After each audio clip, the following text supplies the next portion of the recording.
Please clap. That's my wife.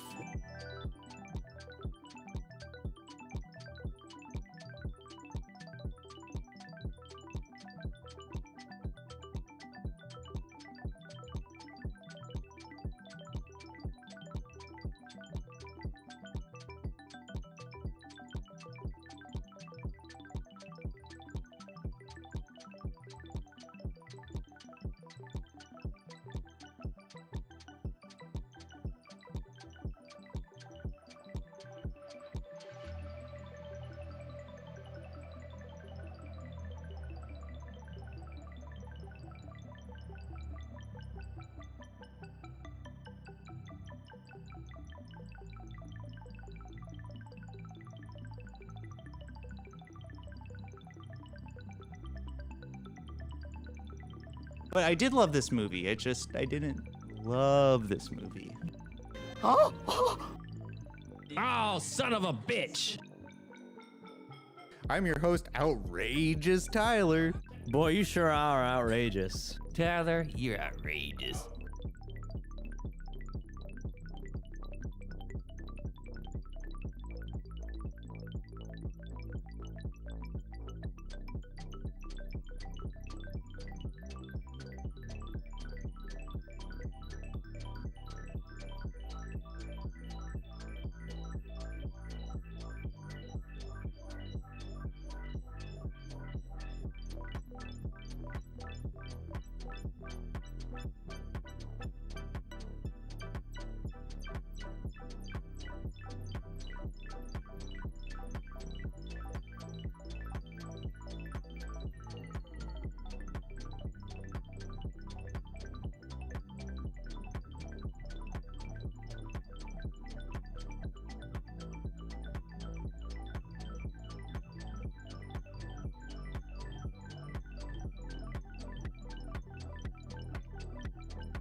Please clap.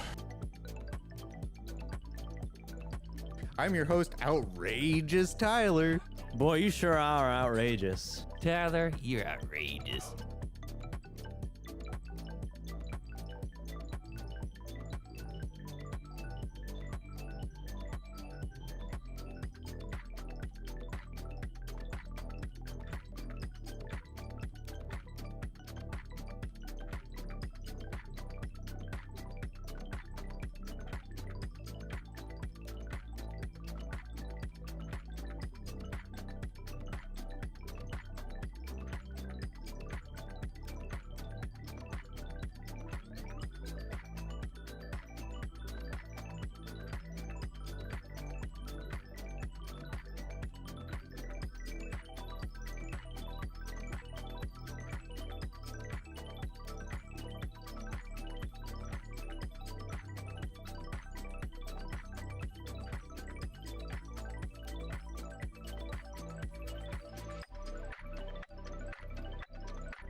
Oh, son of a bitch!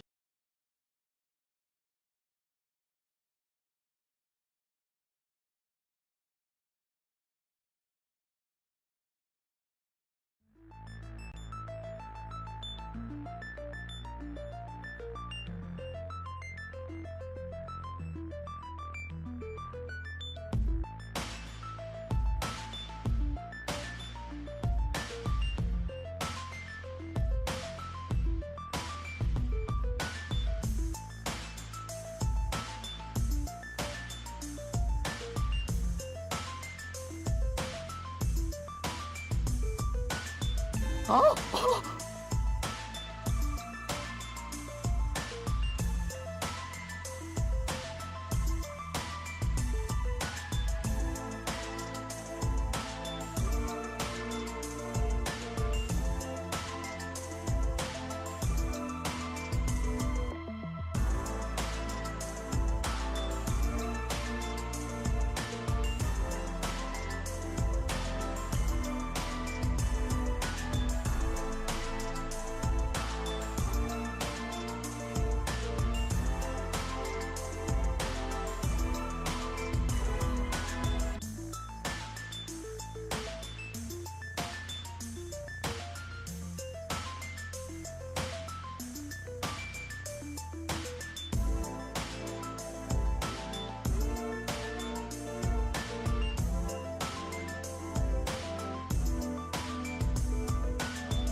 A classic Western remake is in the works. James Caan is not amused, and Pete pits Tyler and Joseph against each other in movie trivia combat. Oh, it's time for class.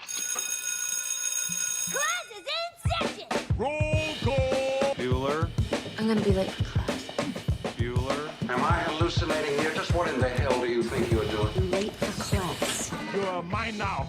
You belong to me. Did you study for the test? No more complaining. No more Mr. Kimble to go to the bathroom. Nothing. There is no bathroom. Hello, classmates. Welcome to Middle Class Film Class. I'm your host for today, Pete. I'm Tyler. Okay, and I'm Joseph. Oh, all right, yeah. I'm your most outrageous Tyler. That's right. And we got a great show for you today. Welcome to everybody on YouTube Live and otherwise, and of course, OG classmates listening in from podcast land. We have a complete reset, a factory reset of the studio equipment.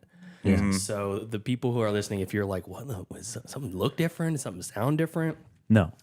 Hopefully not. It sounds fine. Yeah. So, but yeah, we're here. We're back. It's we got through the worst of the heat wave, and now we're into A very nice day, actually. yeah. At least the morning was really nice, Yeah, I think by the time we get out of here, it'll be nice and toasty. weather-wise. Yeah. I mean, I'm apathetic towards the weather now because I work in the heat, so I'm just like I don't care anymore. I just don't care. I think you do care. I think you really care a lot. In what way? that you would prefer it not to be sweltering. Because every no, time I don't care because every time I ask you how your week was, you're like, "Oh my god, it was so hot at work." Yeah, I'm not gonna beat around the bush this week. That's not apathy. That's not apathy. This week kicked my ass. But no, I'm apathetic towards the heat because it doesn't help. It doesn't help my workflow. Your It's so demeanor? that, like what am I gonna do to change this global warming bullshit that we're currently experiencing? We're in the end game right now. Perhaps You understand? Like, Well, once the core of the Earth starts spinning the opposite direction, it's Yeah. gonna reverse, and we're gonna be okay. Yeah, Tyler says he's apathetic, but then he looks at the forecast. It says 118. He's like, internally screaming. Yeah, I am. Yeah, but yeah, it was it's cloudy kind of over here. And what is your Whatever. You wake up, you're just "Oh, son of a bitch!" another day. It was a glorious morning. Yeah, it was. Yeah, it did feel good. It did feel good. Oh, okay. I opened the windows in the Abeyta studio. It was great. Yeah. Glorious. So we're here, and we have some fun stuff. I got a game plan for you two fellas. Cool. Yeah. I don't like these games. Why? Because it embarrasses me. No, it's good. I feel like this is okay. Let's see how we can make a fool out of Tyler. No. This is even footing. Okay. Okay. Even footing, and and you can take as much time as you want. Oh. On the questions. Okay. We'll get there. All right. Bruce is in the chat. Angie's in the chat. Hi everybody. Hi, Angie. Yeah, and Bruce says at least you're not in Red Bluff. What's it, like Red Bluff, California? Is that hot? Is that like I don't near know. Death Valley? Yeah, Let's look it up. Yeah, let's take a look. I don't know. Do we need to look it up right now? Yeah, we are. It's actually very important. Weather pod. Red Bluff, Texas? No, Missouri. Missouri. No, Missouri. I'll be see. in How the many cold Red dead. Bluffs are there? There's probably a lot. There has to be. I mean, it looks very hot. It's 110 today, and then it just continues to 110. I was in 113 degree weather yesterday. Red Bluff. be. We were all in that weather. Yeah, we were. No, you weren't. You guere inside. I was we're out there still- delivering your goddamn packages. We're still in the weather. It looks very warm there, but it's consistent. It's consistently over that. Well, I'll say this, at least out here, when I was in Portugal, it was like nice and humid. So it felt... You were saying it was like perfect weather over there. It was perfect weather. But if it was 110 and humid, like parts of Texas and That'd parts kill of you. the South, yeah, you're fucked. Yeah, you're dead. Fucked. You're dead. Yeah, you're dead. But here you just feel like a lizard on a rock. you know? True. You just lay out there and you just soak up the sun. Like I think I drank more water than that the wee for wee girl. Hold your wee for a wee. Hold your wee for a wee girl. Tyler, someone died. Jesus Christ. That was a local legend. It really happened. Someone, I don't know why I'm laughing. I don't know either. Outrageous Tyler. He's just outrageous. All right, anyways, let's get it right into some Gab Chatter, shall we? Find some charity, ye lad. Now's the time for Gab Chatter. Gab Chatter, movie news of the week. Tyler, what do you got? All right, so this is coming from theplaylist.net. You guys are obviously are familiar with A Fistful of Dollars, starring the classic Clint I've heard Eastwood. of it. Yeah, I haven't seen it. You haven't seen it? No, I haven't seen The Man with No Name or the Man with No Name trilogy. I mean, Good, Bad, Good, the Bad, and Ugly. Ugly, Fistful of Dollars, and $1 More or something like that. $1 more. I'm not sure. And the sequel, I'll buy that for $1. I have seen A Fistful of Dollars before, and that was the only Clint Eastwood classic movie that I've watched. And Dirty it's- Harry. We watched it on the show. We covered it on the show. Yeah, that's right. That's right. You're right. Well, I'm talking about the Westerns. westerns. Okay. All yeah. right, all right. Fistful of Dollars is actually a pretty good movie. I really enjoyed it. Clint Eastwood looks badass than ever in that movie, and it's very iconic. But they're going to remake it per Hollywood standards of not creating anything original. They're just going to go back to the old classic movies, do it again. What? And it's part of a. Is it a trilogy of movies? Is in there like story wise, chronological, or is it just like a? It's the character. character of is just a Blondie. through line. Yeah, the character of Blondie, who has no real name. Everyone just calls him Blondie. Supposedly, is the only through line. Is that why it's called It's- The Man with No Name? Yeah, well, it's not really called that. That's some people call it the Man with No Name trilogy. Some call it the Dollars trilogy because It's like the Cornetto trilogy. it's A Fistful of Dollars, 1964, For a Few Dollars More, 1965, and The Good, the Bad, and the Ugly, 1966. That's not a good name for a movie. For a few dollars more. For a few dollars more. For a few dollars more. Supersize it. I don't want to dipicize it. Well, for anyone who doesn't know about this classic Western movie, the film follows the story of a mysterious gunslinger who comes to a town filled with greed, pride, and revenge. Fistful is of 10 credited as the film to launch the spaghetti Western subgenre. It's also the film that really put Clint Eastwood on the map, which I would, well, I think it's universally agreed upon that that is the one that put like Westerns on the map, because there's that iconic image of him being in like the poncho with the cigar or rolled up cigarette in his mouth, and like he has like that, just like aggressive look to him. He's got that scowl that he kept all the way until Gran Torino when he's staring except for he's staring at Filipinos in the house next to him. So the author of this article, he says, it's difficult to be optimistic about something like this. The original is so iconic in so many different ways. There's really just no way a remake could stand up to the original. And yes, there will be people who say that the remake won't undo the impact of the original film. But honestly, there has to be any number of good Western scripts that have gone unmade. Now, this is kind of segueing into a discussion topic I wanted to get into about remakes, because it feels like it's a little bit more prevalent now than ever.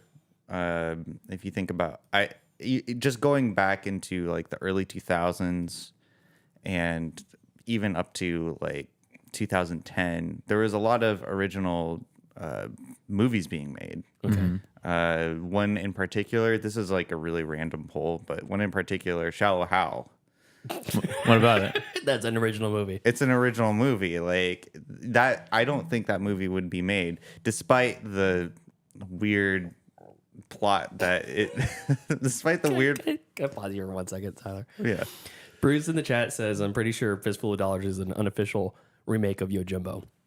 I've never heard of that. So Yojimbo? Kurosawa movie. Yeah, it's Kurosawa. Which Magnificent Seven is the remake of The Seven Samurai. Okay. Yeah, Kurosawa was basically Seven Samurai, not The Seven Samurai. He was like the architect of like a lot of movies that came out past. So the reason I'm bringing that up and cutting you off is Okay. I looked up Yojimbo and the remakes, and Fistful of Dollars is in there. Okay. That's the most notable one. There's other ones like Incident at Blood Pass, The Last Round, Last Man Standing, The Warrior and the Princess, Pokiri, and Soldier.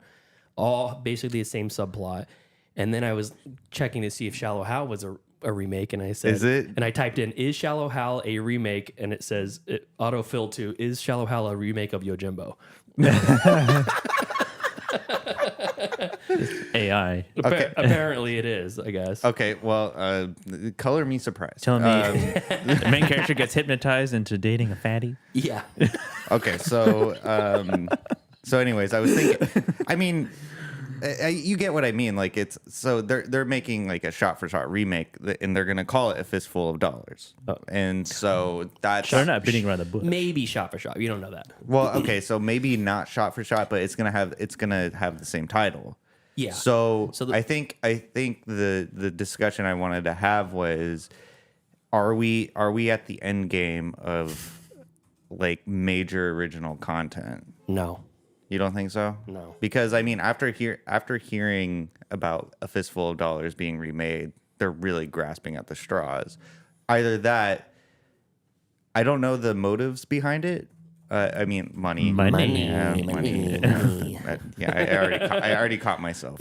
But as far as a creative side, is it that they're trying to make Westerns cool again for this new crop of Westerns kids? have always been cool. How dare you? I'm not saying they haven't always been cool. I'm just saying we have.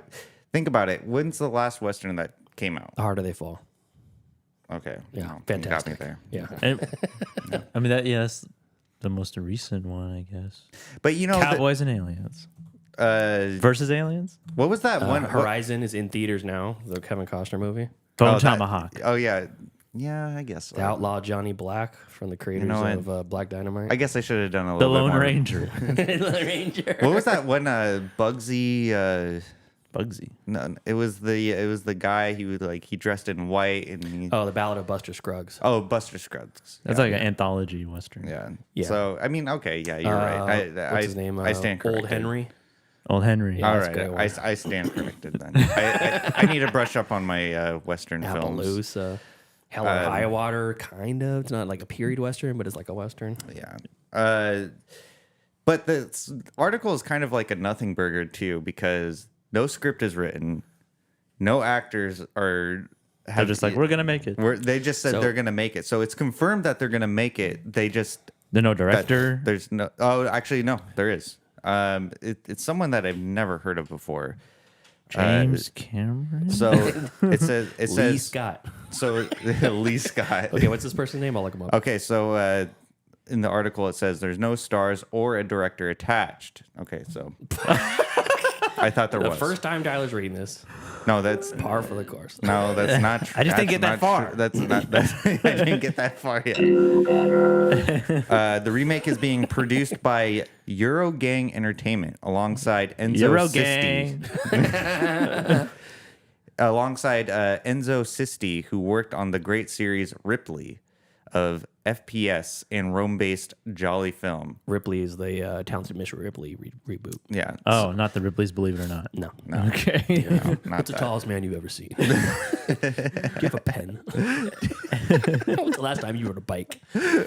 I love that. Okay, so to answer your question, Tyler, I think the real reason behind this is there's a difference between a remake, which this is, Yeah. or something like, I don't know, if they were to reboot, just a pure straight ahead reboot with the same title and the same character names and all that kind of stuff. It happens all the time, right? But then there's a difference between that and something like Yojimbo and Fistful of Dollars. Mm-hmm. It's like, it's the same story, so it may as well be a remake, but it's not. It's like taking a good story, essentially stealing it, rewriting it for the context of your own story, and then re-releasing it, which is the same thing with Star Wars. Yeah, Star Wars to Dune, Ferngully, Pocahontas, Avatar, all those, you know, it's like you can repurpose the same story over and over again. But if you don't take the name that goes along with it, that built-in fan base that comes along with the popularity of the original movie is null and void. So if the point is to make money because people know the property, then you're going to steal the name too. Or but then you got to buy the rights. I think I really hope Clint Eastwood like makes a cameo in this movie. Oh God, have you seen? I don't know how he can even walk. Man. He's like him. I don't even think he can. He looks like the Crypt Keeper. Him and Jimmy Carter are like on par at this point.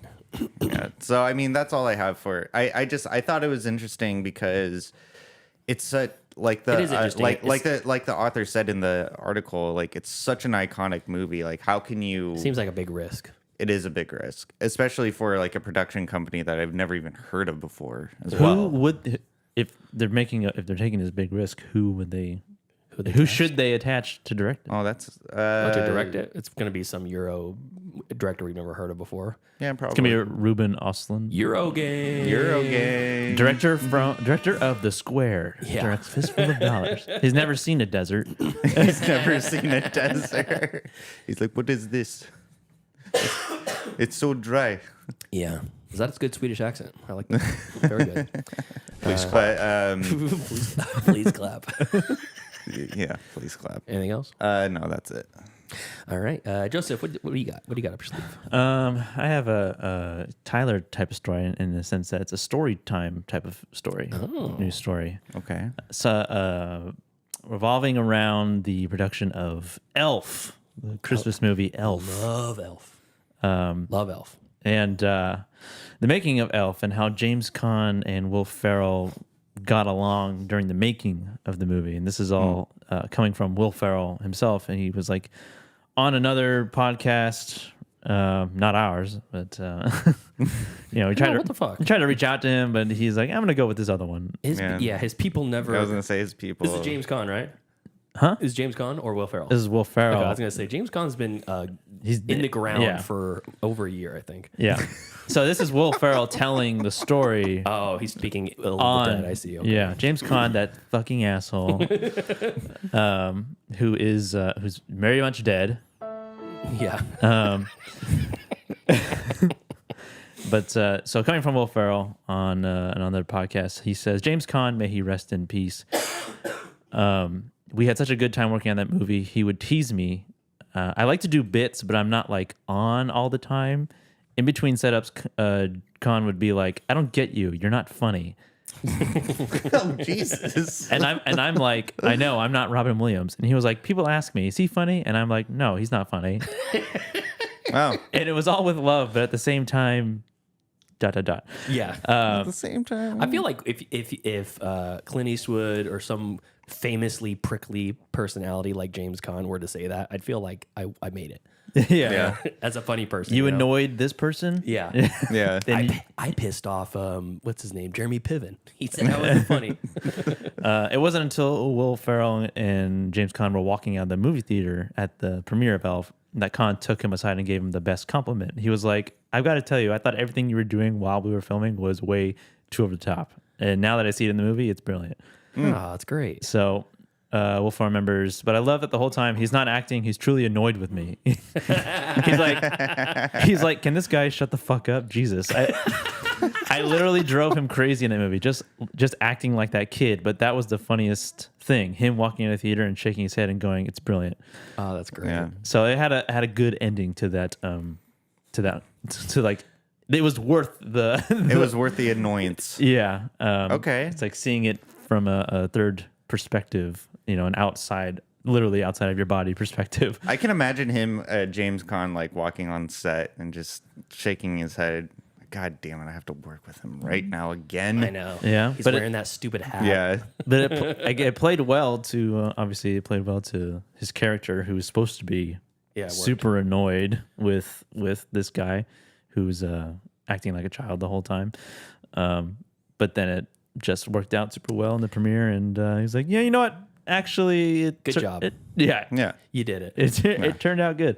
That reminds me of that's a positive version of what happened to, rest in peace, Shelley Duvall on The Shining. Like they tortured her on set so that she would get these reactions, And this is a much nicer version of that. Yeah. or like Jim Carrey playing Andy Kaufman. Yeah. Because he stayed in character for that whole time of production for that movie. Yeah. But yeah, and this is very much compared to those two, very much lower stakes. The only victim in this was just annoyed. Yeah, He didn't have lifelong turmoil. yeah, Trauma, turmoil, or any sort of grudges held against someone. Even like Charlize Theron and Tom Hardy and Mad Max and Fury Road, and how they didn't get along. Oh yeah, they hated each other on set. Oh really? But I think we talked about like how they made amends afterwards. Like Tom Hardy sent her like a painting or something. Oh, we did. Yeah, I forgot about that. And like it was like his way of apologizing, and now she has it hung up in her. I mean, it's an interesting thing to think about because.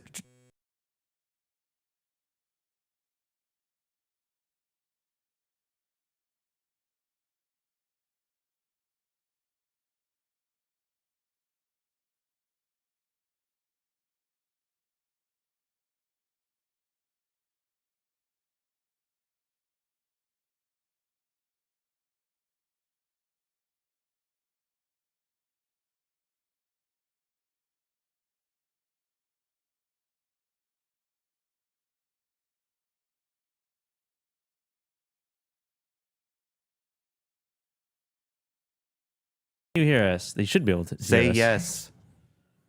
Angie. Save project is for an Audacity project, not an audio file. For an audio file that open. What?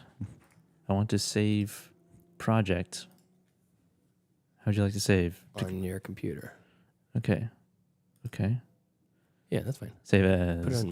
Put it in the middle class though. What's it called? What are we doing? Mute. GC1. GC1. That's one. There you go. And then desktop here. Middle class. There you go. That one. Yep, that's fine. Okay, save. Okay. New.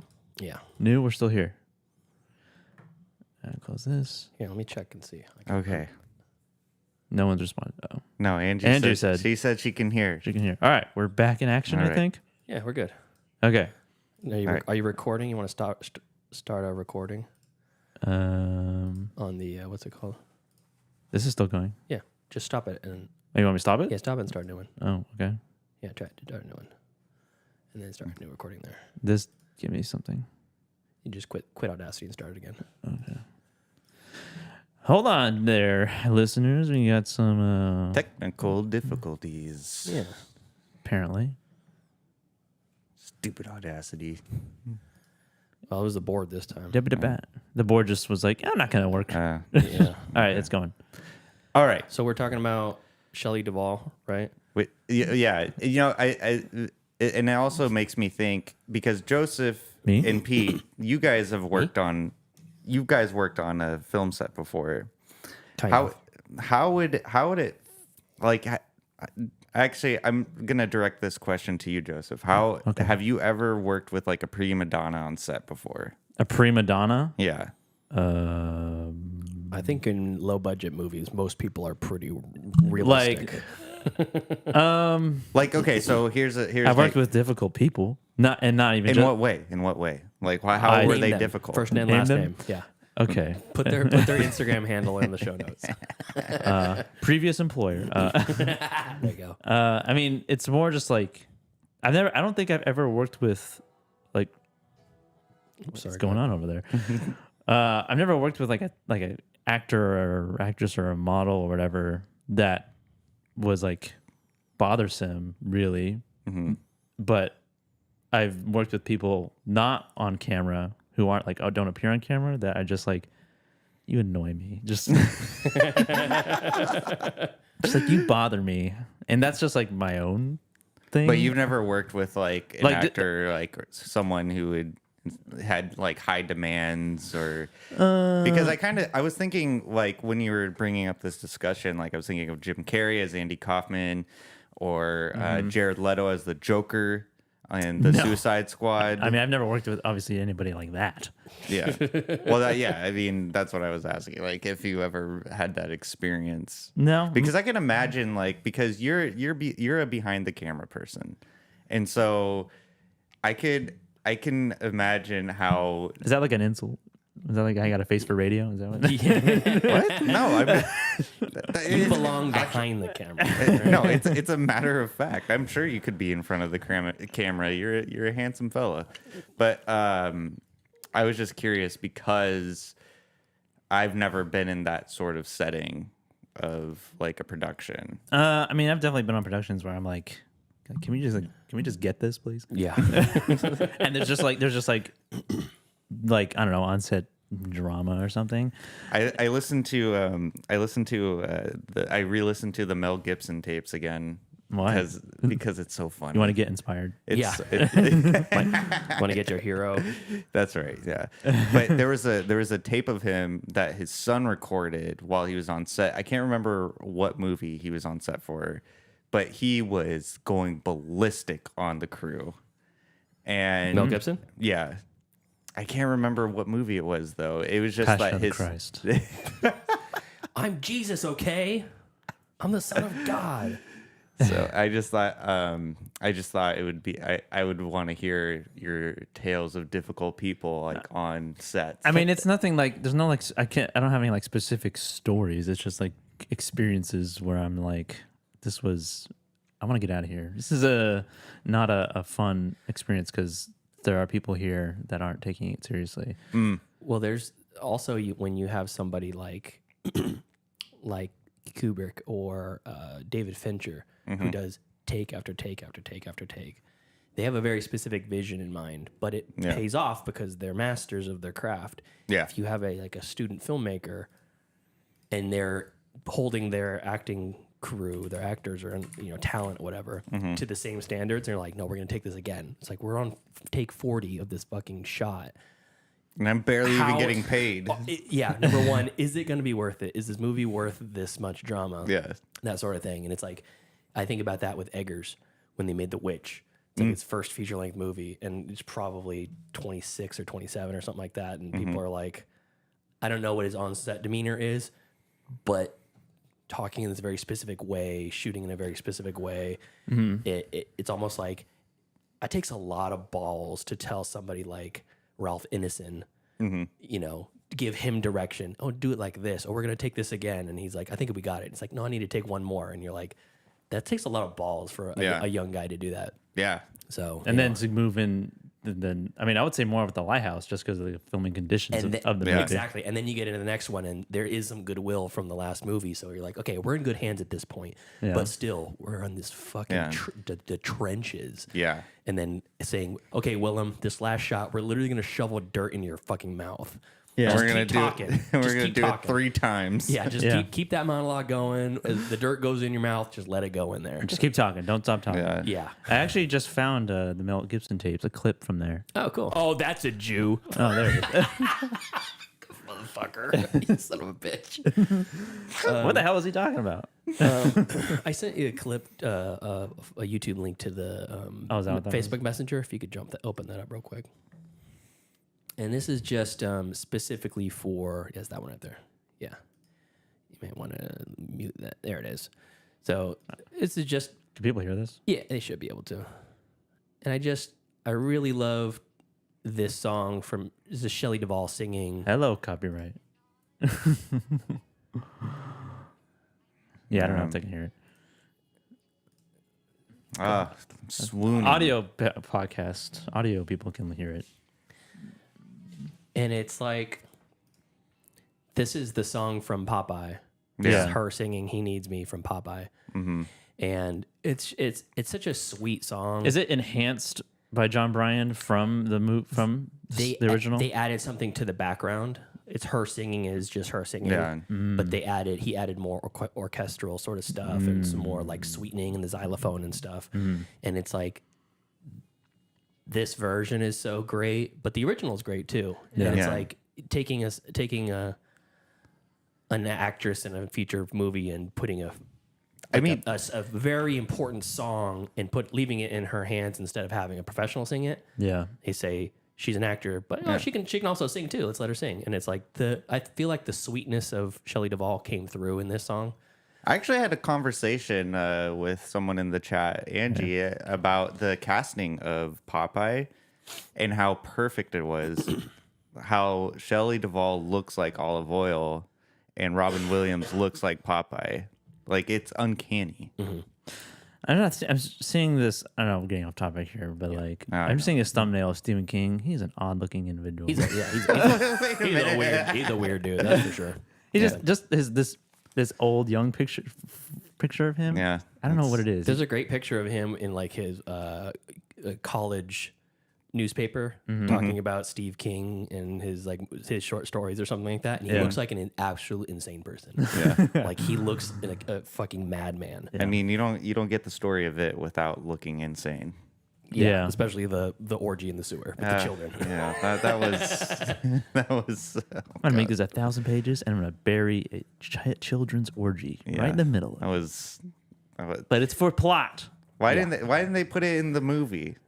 Who knows? I wonder why. I wonder why. Anything else you got, Joseph, on that topic? No, that was pretty much it. All right. I sent that picture over to the chat if you want to see the picture of Stephen King. Oh god, he looks like the Geico commercials. The caveman. Yeah, exactly. He does look insane. Ex-campus writer hits it big time. It's the best picture we had of him. It's like we got this guy's on the loose. Everyone lock your doors. Okay, cool. So my story, I don't have a story. I have a game for you, fellas. Yeah. Game time. Oh my That's God. Right. It's right. What? Game time. Where's my air horn here? Game time. Okay. So this is going to be... Are we pitted against each other? yes, we're pitted against each other. Oh, okay. And you guys get to choose. Pitted. Totally pitted. Oops. What happened here? Oh, I deleted this. I deleted the game. Game's gone. It's gone. Thank God. Okay, so I have these are movie taglines. Okay, Like on the posters or something. yes, and I'm going to give you some examples. And I have 11 of the best movie taglines and 11 of the worst movie taglines. In your opinion? So says the internet, and okay. you'll probably agree. Okay. Well, some of them are a little iffy, but you guys get to choose whether or not you want to pick from the best ones, which might be a little bit more recognizable, or the worst ones. And the worst ones are going to be worth 2 points, and the best ones are going to be worth 1 point. Okay. Make sense? The worst Yes. ones are worth 1 point? 2 points. 2 points. Because they're a little harder. They're going to be Harder to identify. a little harder to identify because. Are we guessing the movie that they're Yes. from? Okay. So, for example, In Space, No One Can Hear You Scream is Alien. Alien. Correct. Space Quest. Alien. Correct. Lost in Space. So that would be a 1-pointer, or something this is not on the worst, but it's a little bit harder to. It's not as well known.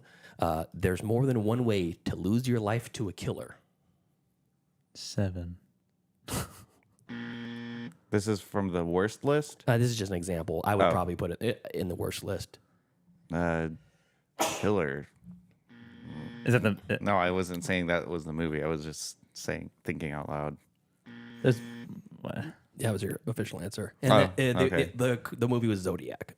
Oh, Yeah, not a great tagline. that Yeah. sucks. All right. Okay, so Tyler, you can go first, and you get to choose. Do you want to do it from the most notable ones or from the worst ones? 1 point or 2 points? I'm going to go 3 up on this. I think I'm gonna yeah, go. please do. I think I'm gonna go with the best ones first, Okay. just to make it easy on myself and right out of the gate. Tyler and Joseph. All right. Okay, so most notable. Here we go. First one. I can't say anything. No. Okay. An adventure 65 million years in the making. Oh. 65 million years in the making. An adventure. What movie? In an adventure 65 million years in the making. Can I I steal? have a delicious drink of my coffee here. Yeah. Jurassic Park.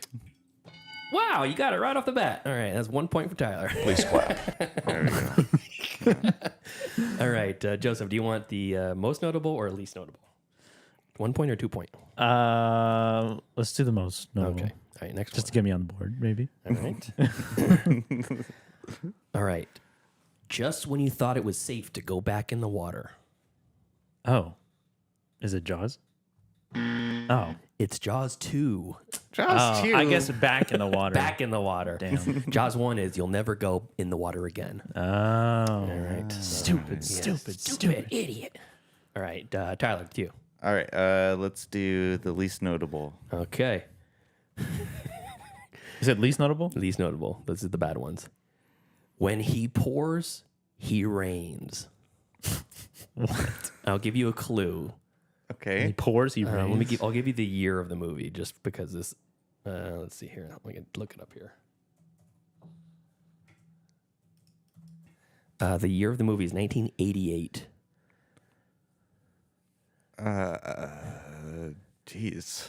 Okay, so can you read me the quote again? When he pours, he reigns. Reigns is like a king. Reigns like a king. Yeah. He pours, he rains. He pours, he rains. He That's- pours. Pours, That one When sucks. he but- pours, he pours, rains. He reigns. When he pours, he rains. Oh wow. Oh, I feel like I have a guess.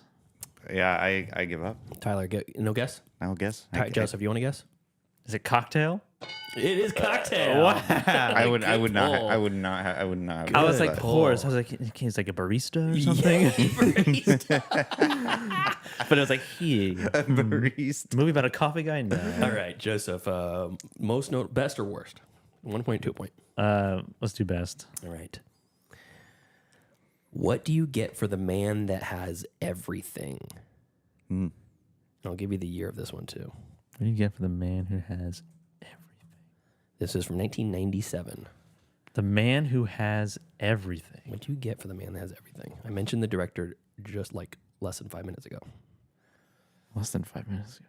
Yeah, well, maybe 10 minutes ago. Oh, I feel like I'm cheating because like the chat's right in front of me. Oh. And someone guessed. Is it the game? It is the game. Okay, well, thank you. Angry Otter. All right, minimize that chat. Yeah.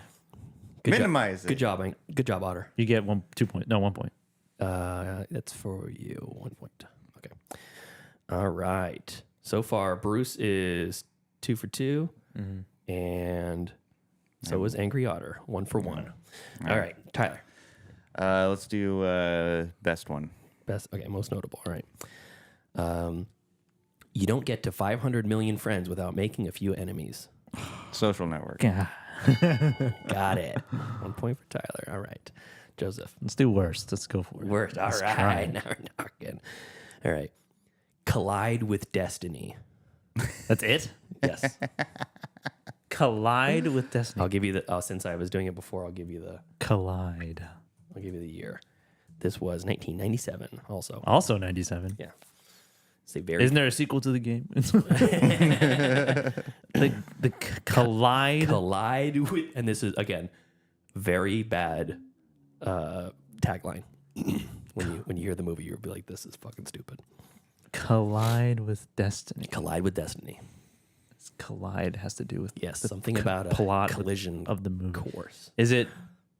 There's 2 movies I have in my brain 1997. that are very similar. I think they came out around the same time, Okay. like Volcano and Dante's Peak. Okay. But I have to pick one of them. Yes, pick one. Collide with destiny. 1997. If I'm even correct, I have 50-50 chance. Just pick one. Is it Deep Impact? Damn. The correct answer is Titanic. Oh. Oh my God! Seriously? Yes, Titanic. That's so terrible. So bad. That's so terrible. Damn. Holy shit! I don't know. I just had the meteor in my brain. Yeah. That's what I did too. Armageddon or Deep Impact. Yeah, exactly. All right, Tyler, your pick. Angry Otter got it. Let's go with the worst. Worst. Okay. Let's see here. Crime is a disease. Meet the cure. Oh wait. And Crime I is will gi- disease, meet the cure. and I will give you the I year. feel like I know all the ones you're giving him. I will give you the answer here, or the year here, and it's a movie that I watched recently and fucking loved, 1986. Oh, Bruce got it. I feel like I know what it is. Crime is RoboCop? Crime is as a disease, and I'm the cure. RoboCop? Bam. Correct answer, Joseph. Judge Dredd. Cobra. Oh no. Oh, no. I Sylvester Stallone as Also Sylvester. Stallone. Marion Cobra Cobretti. Cobra Cabretti. Yeah. Cobra Cabretti. Yeah, it's his nickname is Cobra because his last name is Cobretti. Oh, my God. Oh, I thought his first name was Cobra. No, his last name was Cabretti. Marion Cobretti is his Oh, name. okay. Marion. Marion, yeah. All right, Joseph, your pick. Let's do best. Best. Okay, let's see here. Mankind was born on Earth. It was never meant to die here. Interstellar. Interstellar. Tie game, 2-2. Okay. All right. Tyler. Let's do best. Best. Okay. Whoever wins, we lose. This is a little tougher one. Whoever wins, we lose. Yes. We lose. And think about it in terms of this. You're like, who wins? Or someone fighting? You know? Is it Planet of the Apes? Bang. No, this is Alien versus Predator Oh. Oh, because they're fighting. It's yeah. a fight. That's Whoever yeah. wins, Earth Yeah, loses. that makes sense. Okay. That- All that right, makes Joseph. sense. Let's do worst. Worst. All right, worst. All right. This time it's personal. Tyler might know this one. I think Tyler might know this one. This time it's personal. Yeah. This time. This time it's personal. When you say Tyler might know it. Is that a hint? Just It's a based se- off his, it's a- just off of his reaction. You It's can a- assume because it's this time it's a sequel. Yeah. It's a it's a sequel. I don't know, but Is it Bruce got it. You can redeem yourself here, Joseph. this time it's personal? This time this question's personal. Sequel. I feel like there's probably multiples of these movies. Yep. Is it Rocky 4? It is a 4. It's Jaws 4: The Revenge. Another Jaws movie? Jaws: The Revenge. that one I wouldn't have not guessed. Jaws. This time it's personal. The shark is taking The it shark- personally. That's the one with Michael Caine in it, and he absolutely does. I think it's that one with Michael Caine in it. Wasn't it had Dennis Quaid in it? I can't remember. 3 and 4 are mixed together for me. They're both terrible. All right, Tyler, your pick. You know what? Let's go with the worst one. Worst one. All right. 12 is the new 11. What? 12 is the new 11. What?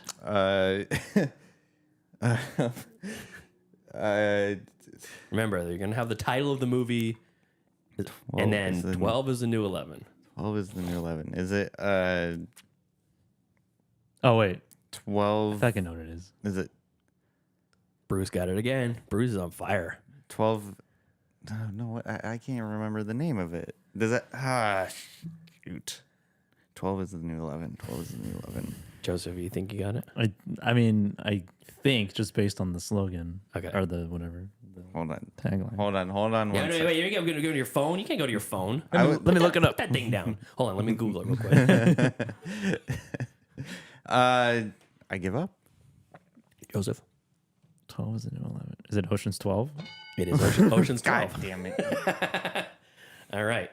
That's terrible, It's but terrible. it makes sense. Yeah, exactly. All right, Joseph, your pick. Best. Best. Oh, sorry. Hold on. Let me turn my volume down here. There we go. All right. Life is in their hands. Death is on their minds. Life is in their hands.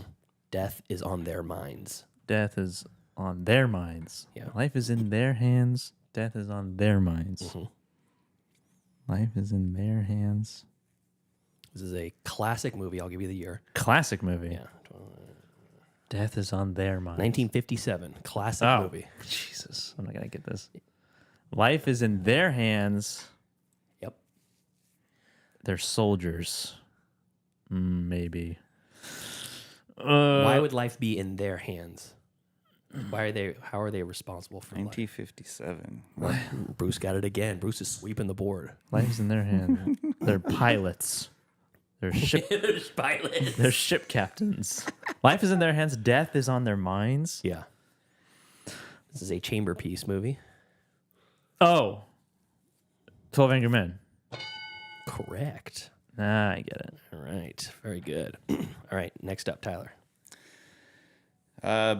Best one. Best one. All right. It's not just a game anymore. Saw? God. Also, one word title, Clue. Oh, fuck me. All right. Let's see here. Joseph? Worst. Worst. All right. All you need is a little heart and a big Johnson. A little heart and a big Johnson. Yeah. All you need is and heart is spelled H-A-R-T. All you need is a little heart and a Kevin big Johnson. Hart. A Kevin Hart movie. I would assume so. And a big Johnson. Oh. What movie they've been in? Like,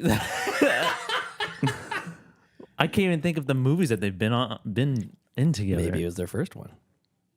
I don't know. Thanks, Otter. Look at them. He's appreciating my shirt. It's Godzilla. It's not Right Along. That's Ice Cube. That's HQ. They're not in Jumanji together, I think they are in Jumanji. One Yeah. of the Jumanjis. but that's not it. That I doubt that would be the. No, because it's The not just tagline. it's not just them two. Yeah. It's probably like some buddy cop movie. It's a buddy. It's a buddy movie. Yeah. Right track there. Cop is in the title. Cop Out? Is that? No, that's not it. We're cops. That's not it either. That's Let's Be Cops. That's what you're thinking of. We're cops. That's Jake Johnson and Yeah. Damon Wayans Jr. You don't got it? I don't know the name of the movie. I don't know what it is. Central Intelligence. Oh. Oh. Yeah, Yes, I wouldn't yes. have got that. Okay. Tyler. Let's go mix it up with the worst one. Worst one. All right.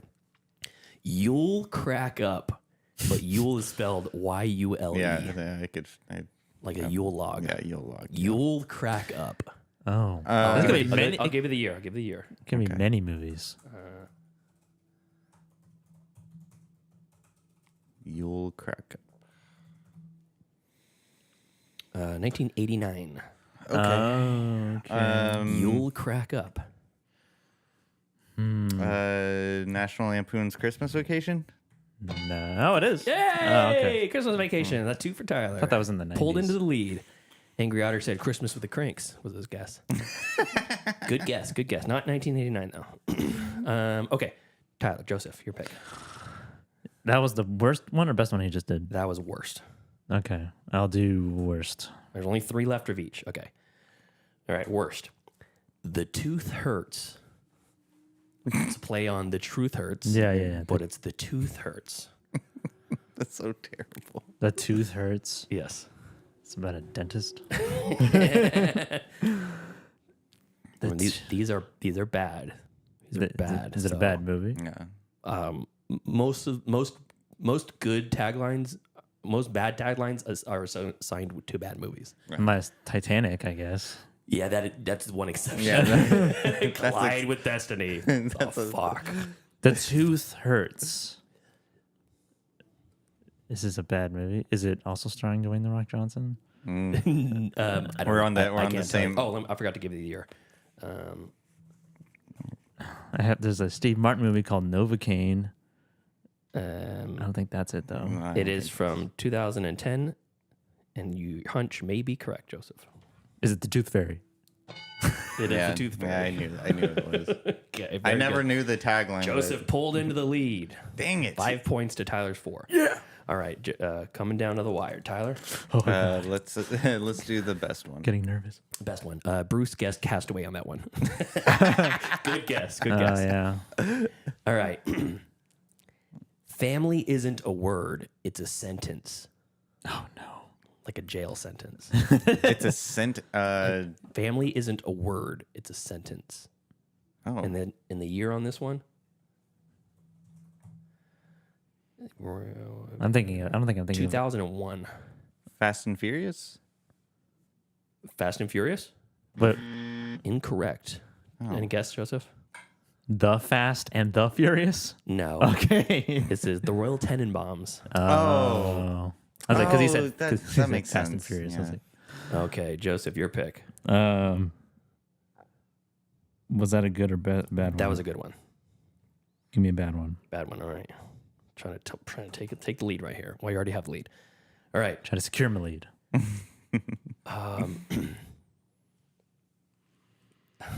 Okay. When these three oddballs try to play hardball, the result is totally screwball. What? When these three oddballs try to play hardball, The result is totally screwball. this is some really bad comedy, it sounds like. Yeah, sounds like it. I will say I like this movie. It's arguable whether it's a good or a bad movie. And let me give you the year. I feel like I have an idea. 1989. Nope, I don't have an idea what it is. When these three oddballs... Wait, is it Three Amigos? No, it's It not. is not. I don't know why they said three, because there's a whole team of them. This is Major League. Oh, Oh, that threw me off. I was going to say Benchwarmers. Yeah. Yeah, it's that's what Angry Otters also guessed, Three Amigos. Okay, so no points on that one. We only have one bad one left. Okay. And two good ones left. Tyler? Okay, I'll take the last bad one. Oh, no. All right. Yippee-ki-yay, Mother Russia. Yippee-ki-yay, Mother Russia. Yippee-ki-yay, Mother Russia. Uh, I know what it is. Let me give you the... I think I know what it is. is it? Hold on a second. Let me give you the year. This is 2013. Okay. 2013. Is it? And I will take the full name or the number in the franchise. Okay. Well, it's. Is it Die Hard 3? No. God damn it. Joseph? I don't know the actual... I think this is Die Hard 5. It is Die Hard 5, A Good Day to Die Hard. Yeah. Yes. Very close, very close. All right. No points on that one. Yeah. We only have goods left, two goods left. So you can tie. Joseph, if you get this, well, we'll just give you the answer. Just give you one. Okay. Just give me one. Thank God it's only a motion picture. This is tough. This is really tough. The next one's also really tough, to be honest. Thank God it's only a motion picture, as in if it's... Thank God it's not real. Yeah. So what... This is a... I'll give you the year. Can I get a genre? Genre? 1980.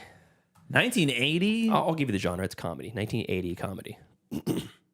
Thank God. I was thinking something totally different. I was too. 1980 comedy. Thank God it's only a motion picture. Thank God it's only a movie. Do you want one more hint? You can tell me what you want for a hint. Like Tell me the movie. Maybe Tell me the movie. lead actor. Is it a classic movie? It is. Mhm. Regarded, highly regarded. Like Yes. it's not a cult classic. No, it's one of the more famous comedies. Thank God it's only a movie. 1980. You want the lead actor? Sure. Robert Hayes. I don't even know who that is. Come on. Well, good thing you told me because I was gonna say something else. I need a guess. Okay. Robert Hayes.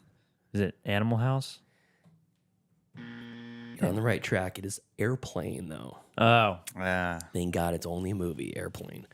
All right. that's like That's a tough could one. be literally anything. Yeah. All right. All right. Last one for you, Tyler. You can tie here. If you only see one movie this summer, see Star Wars. but if you see 2, see blank, which is the name of the movie. Oh, And this is, and I'll give you the same guess, the same. 79. Is it same, Spaceballs? No, hold on. No. I'm going to give you the same hints that I gave Okay. Joseph. All right. From 1997. It is also a comedy. And the lead actor is Mike Myers.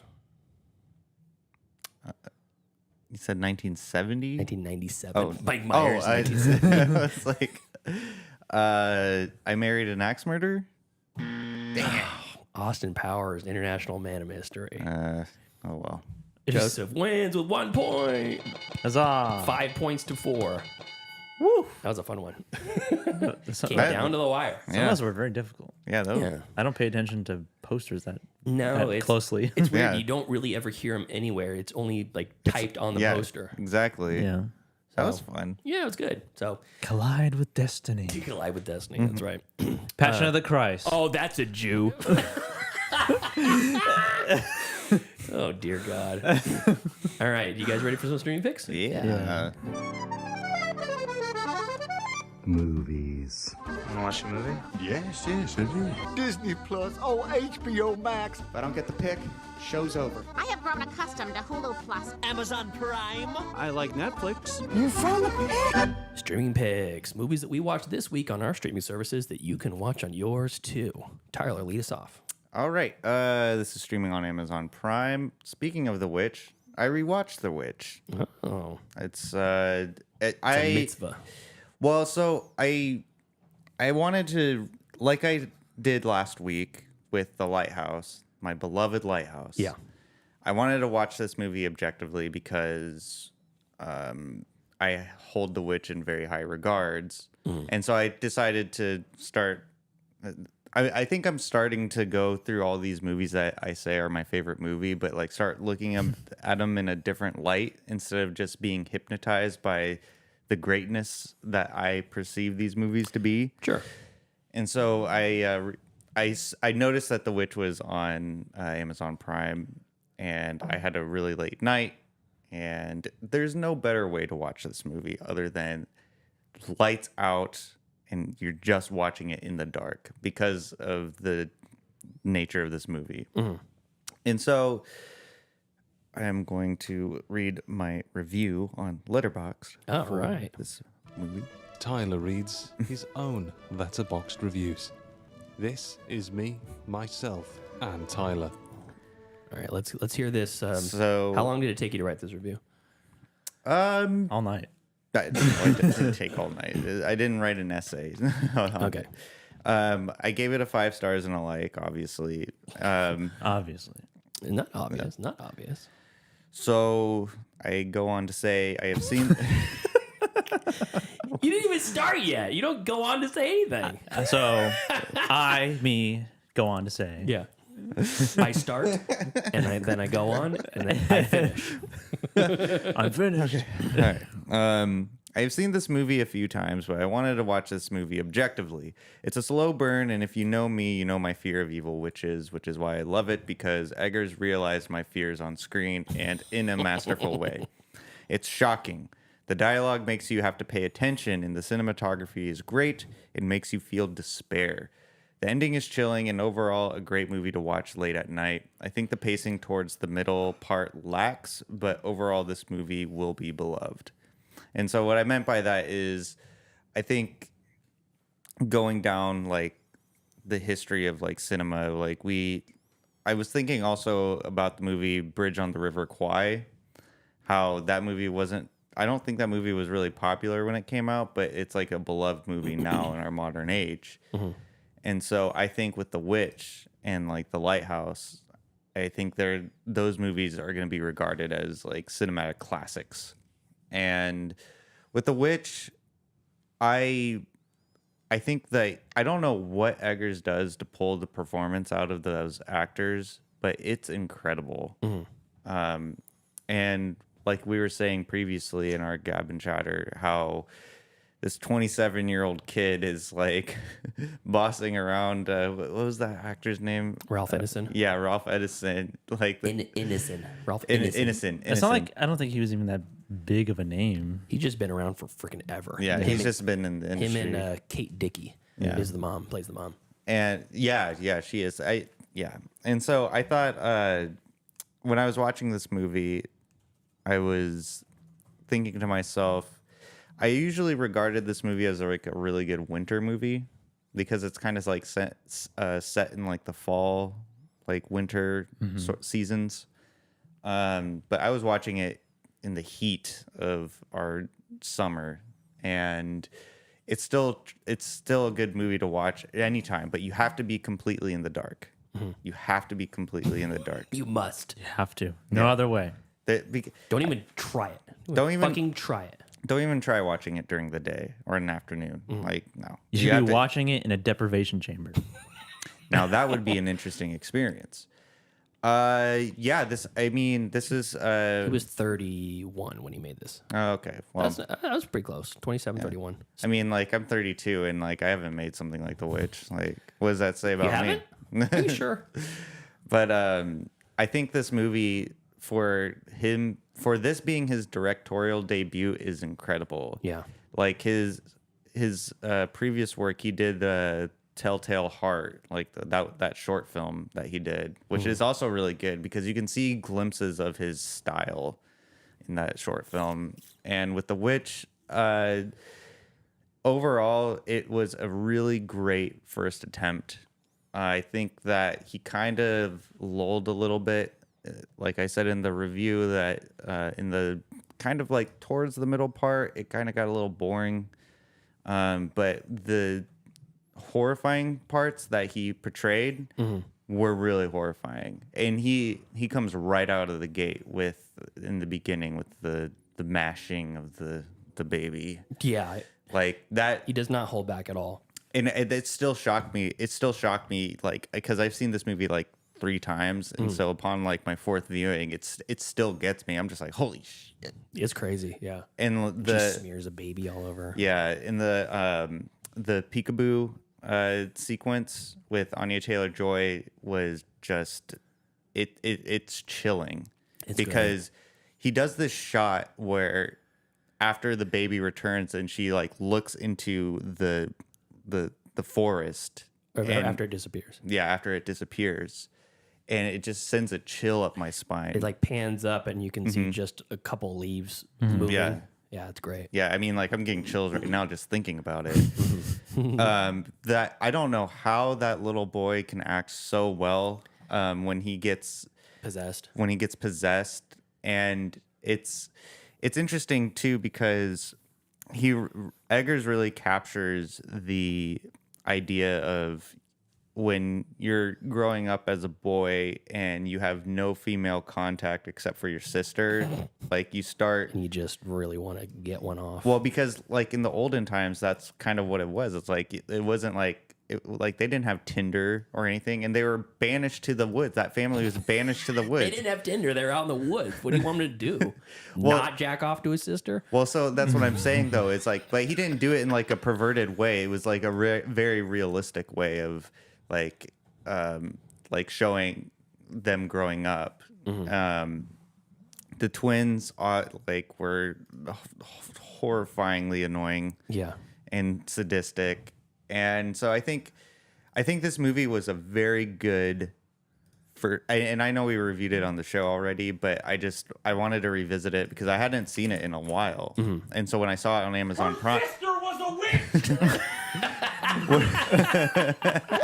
This is perverted. This is creepy. So when I saw it, I was just scrolling on Amazon Prime, and it like came up on my feed, like one of the first movies that came up on my feed, and I was like, you know what? Yeah, let's watch it right now. Let's do it. Let's watch. I like you describing how you found it is just me imagining you like you're just hitting X or like OK on the remote just like multiple times until a movie plays. Just like X, open Amazon Prime, X, first movie, watching. Like no scrolling or anything. It's just that was the first movie. Boom. I just saw it and I just clicked on it. Yeah, that's funny. I mean, more or less, that's kind of what happened. That's pretty much it. I mean, that's it. But yeah, I'm really excited, and I think also too, I'm really excited. I'm really excited. sorry, I'm getting ahead of myself. I was I watched the Nosferatu trailer, and so it kind of got my motor revving up. I was like, all right, let's get into this. Yeah, so that's streaming on Amazon Prime. And yeah, I didn't really watch a whole lot because I was working. I worked like 12 hours like all week, so I was pretty exhausted. I didn't really want to watch shit. Over the course of the whole week, 12 hours? Damn. Yeah, yeah. You would have. I mean, that's how you work at least 40 hours. I was gonna say that's how fast I work. No, I was working 12 hours every day. I make my love too. Yeah, that's in and out before you even know it. New personal record. So no payoffs again.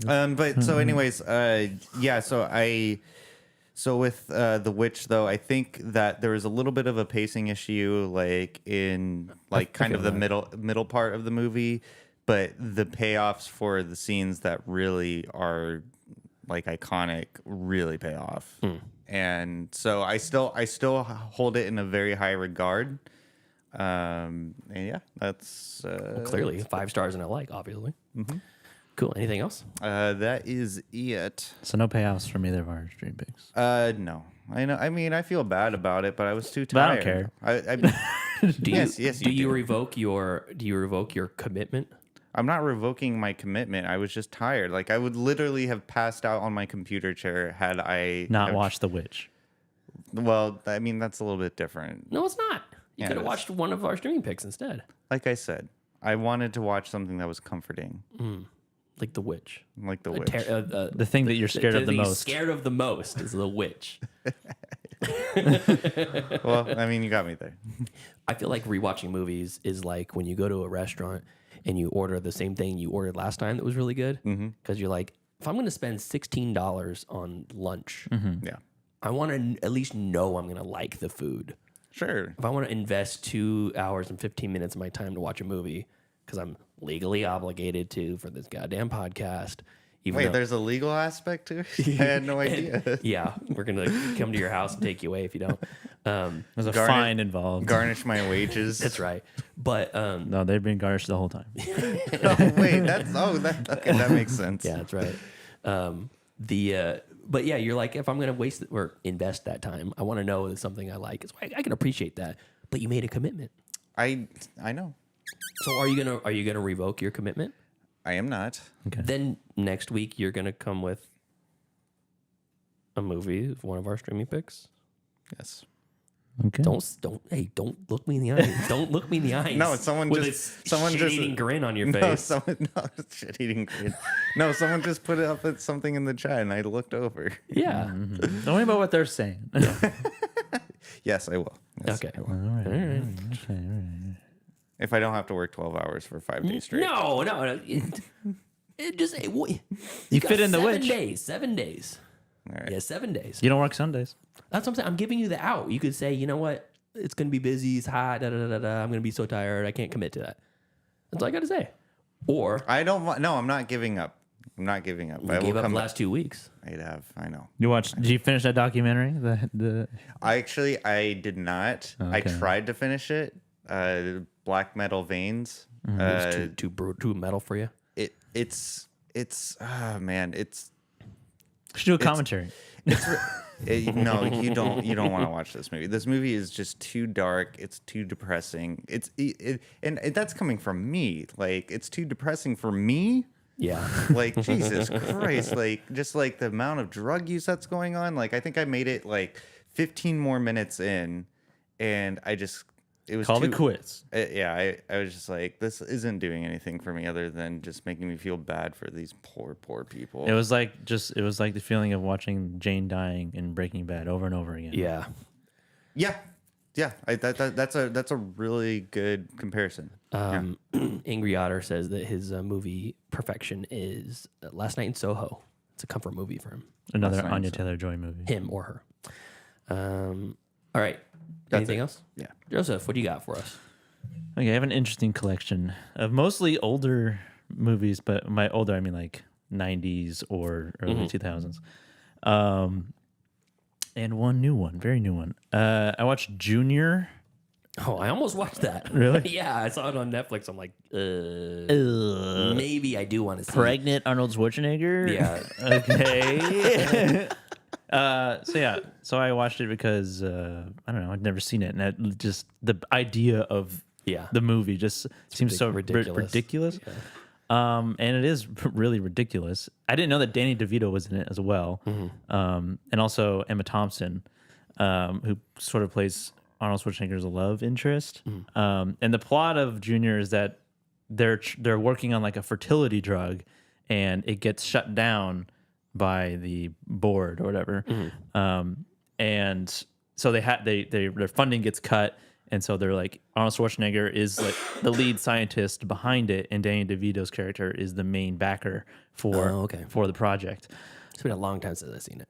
Yeah, and so the board's like basically just is like, we have to cancel this whole project while they're about to start the human trials in like injecting a woman with this fertility drug. And so funding gets cut. Arnold Schwarzenegger is canonically from Austria, so he's going back to Austria. Finally. And his character, he plays it very straight. Like he's very serious. He's not like over the top like in Twins, or in any other sort of Kindergarten Cop Schwarzenegger comedy. Yeah, he's very just like, he's kind of stoic. He's very serious about his job in this movie. So him and Danny DeVito talk about like, we don't need a female to do this, right? Like Danny DeVito's like in the air, like he's getting on the plane, and they're having the conversation on the plane. He's about to leave, and Danny DeVito convinces him to do the test himself. How many times do they say the phrase gender fluid in this movie? I never said it. They never say it. Okay. Did they ever say the phrase gender is a construct, social construct? I don't think they were that progressive. So. I don't think So this movie's not woke. I don't think they had the language back then. All right. I don't think they were that progressive. I was hoping this was like the prototype for the prototype. Yeah. And it's interesting because there's this whole sequence of like Danny DeVito giving Arnold Schwarzenegger a sonogram to ultrasound on his dick or what? On his stomach. Oh, okay. On his abdomen to find a place to inject like the embryo, to inject the baby essentially. They just put it in the space between his liver and his stomach. They found a space outside of an organ. He in has between. no ovaries though. How does it work? No. It's already developed? fertilized and everything. Okay. And so they find a spot, and then he's going through morning sickness and like the standard pregnancy symptoms. There's no umbilical cord though. It's all in the sack. It's all they put the sack in there. It's all there already. I don't know. This is 1980. It's 100% 1994. medically accurate. Directed by Ivan Reitman. Oh yeah. And so there's this one scene where he's in the lab, and he's like whispering to Danny DeVito's character, and he's like, Danny DeVito's like, "What's wrong?" And he's like, "My nipples are sensitive," or "My nipples are tingling," or something like that. Him being stoic. That's going on the board. So there's some funny stuff, but it's mostly just a really weird movie. It's just a very bizarre storyline. Bunch of cocaine involved going into this production. Ivan Reitman. Yeah. And I think it's worth your time. I probably wouldn't watch it again. But again, I probably wouldn't watch Twins again either. It's like on that same caliber. Twins is a little bit more silly, and this is just more straight up weird. And like, there's this really strange scene of Arnold Schwarzenegger wearing like, he like puts on a wig and a dress, and he's like this really, like he's like looks like a female, but he's like obviously Arnold Schwarzenegger. And it's just like really bizarre. It's I don't know. It's just, there's a lot of weird stuff in this movie. Dream sequences, and obviously he can't give birth naturally. And But like, how do they get it out? like a cesarean. And there's a scene where he's like, well, he doesn't have to carry the baby like to term, like to birth. But he becomes emotionally attached, and Don't you take my baby. It's close. He goes, "I want my baby," and yeah. So It's weird. It's a very strange movie. All right. Okay. I rewatched Office Space. Great. A lot better than I remember. Because I thought it was just kind of like a office comedy movie, but it's actually like a really good movie. Kevin from Real Spoilers says last time he watched Junior was on VHS. He's in the chat. What's up, buddy? Nice. It's kind of relevant to our society today. Office Space? Yeah, like the attitude of the main character. Yeah, I'm just not gonna go. Yeah.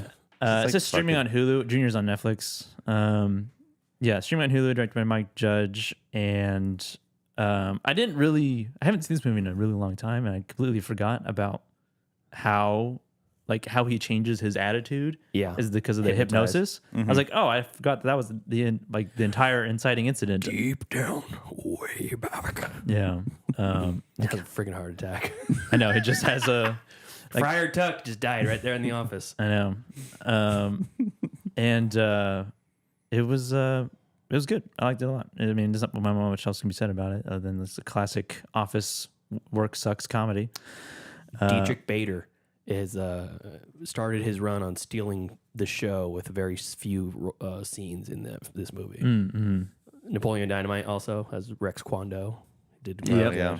You know what I do with $1 million, man? 2 chicks at the same time. Hell no, man. I believe you're getting your ass kicked saying something like that, man. You ever get? Hey, Peter! Turn the TV to channel 6. That chick's feeding herself up again. I would love a neighbor like that. That would be awesome. But yeah, everyone knows Office Space. It's streaming on Hulu. So good. I rewatched Shanghai Noon for the first time in a long time. Is that the first one or the second one? It's the first one. That's with Jackie Chan, right? Yeah, Shanghai Owen Wilson, Nights is the second one. Jackie Chan, and essentially Rush Hour with back in Western cowboy days. Yeah. And with Owen Wilson instead of Chris Tucker. Man, I haven't Tyler, seen that one. they do make westerns still. Yeah, Shanghai Noon. Shanghai Noon. Yeah. There you go. And this was actually held up quite a bit, actually. I was surprised. It wasn't as cringy as I thought it was going to be. Still very entertaining, I think. It is basically Rush Hour in terms of the vibe of the movie. Mm-hmm. And you have Jackie Chan's sort of, I don't want to say like sloppy, like martial arts fighting, but he uses the environment a lot, and it looks like he's just improvising the entire time. Yeah. You know?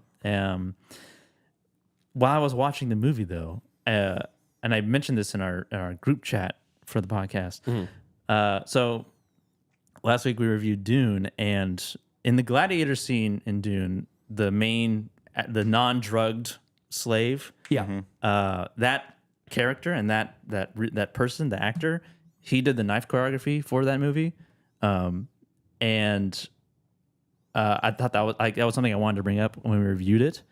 Which I thought was really cool because he didn't just do the knife choreography; he was in the movie. Yeah, I like when they do that. He's been an actor for a long time, and when I was watching Shanghai Noon, he is in this movie as the main antagonist. Oh no shit! That's cool. And I was like, "Is that guy?" That's cool.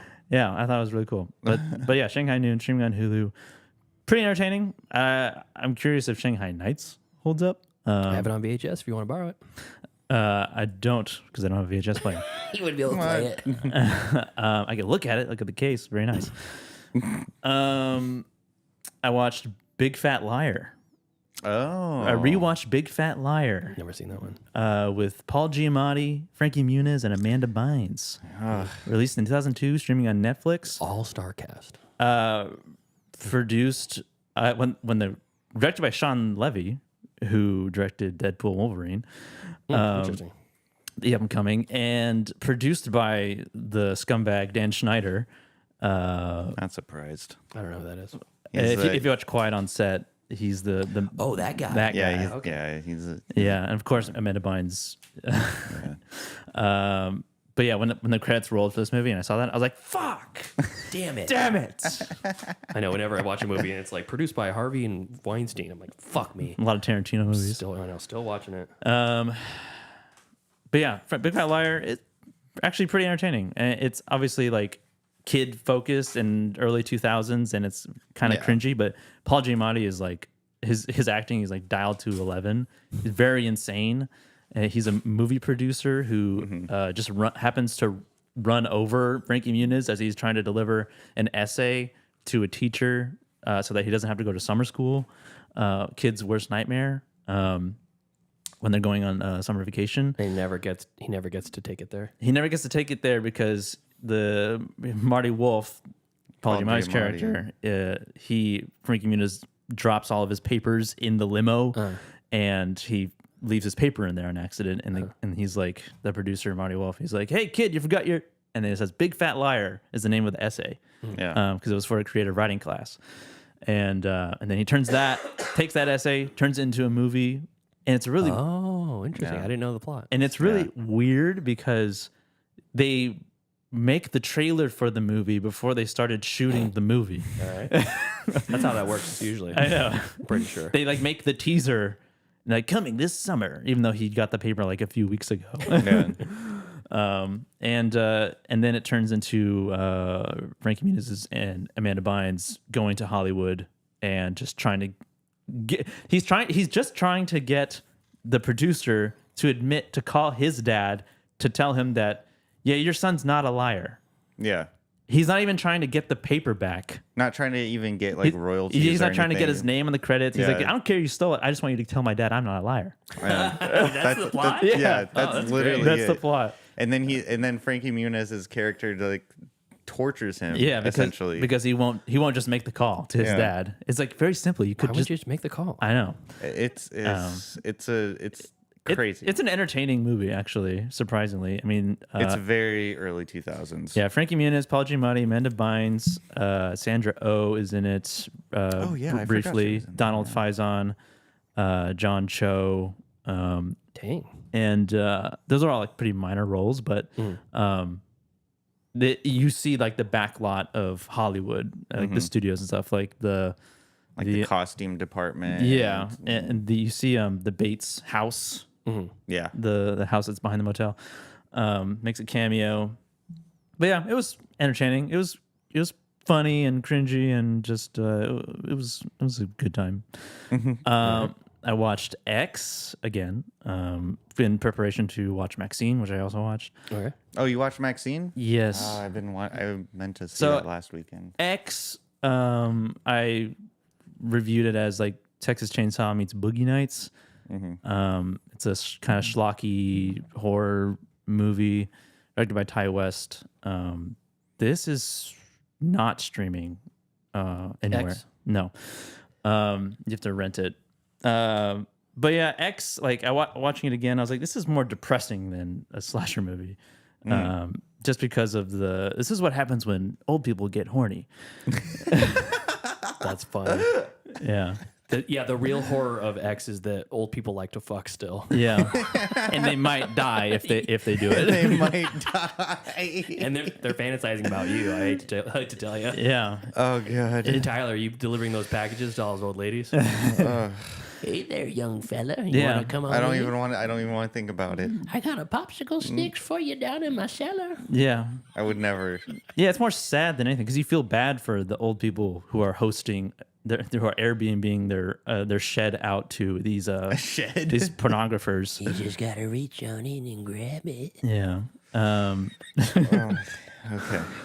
And yeah, you just feel sad for the old couple, even though they are kind of crazy and creepy. But she just wants attention, you know? She just wants attention. She just wants affection. Yeah. And so that one's all right. And then so I went to the theaters and I watched Maxine. And this takes place after X. Oh, I thought it was going to be the prequel. That's Pearl. Oh. Yeah, I can't keep up with these. And Pearl's like totally separate from the X story. It's just about the old people in X, but they're younger. But Maxine follows the main character from X, Maxine Minks, and how she's and now we're in 1980 or 81 or something. Yeah, something like that. And she's in Hollywood and she's trying to get out of the porn industry and make it into B horror movies and trying to make it big because that's her whole thing. She wants people to remember who she is. And it takes place during the same time as The Night Stalker was around in LA. Oh. And I didn't like this movie very much. I don't like any of these movies very much. They're like mid. They're all very okay.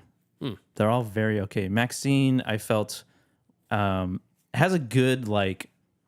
It's like paying homage to 80s slasher movies. Okay. Like kind of schlocky 80s slasher movies. It definitely has that vibe, and like I tried to watch it with that in mind. But I just like I don't really care for Maxine, the character. Really? I don't think she's a good person. And not that she has to be. It's just like she's not. I don't enjoy her. Not very charismatic for you. And I feel like Ty West just has like a weird obsession with Mia Goth, making her play Pearl as well as Maxine. It just seems, I don't know, weird to me. So I mean, because let me ask you this: do you have to watch all of the movies previous to Maxine to like appreciate the whole thing? The whole thing. I heard you should watch X, but Pearl doesn't. As much. No, I don't think.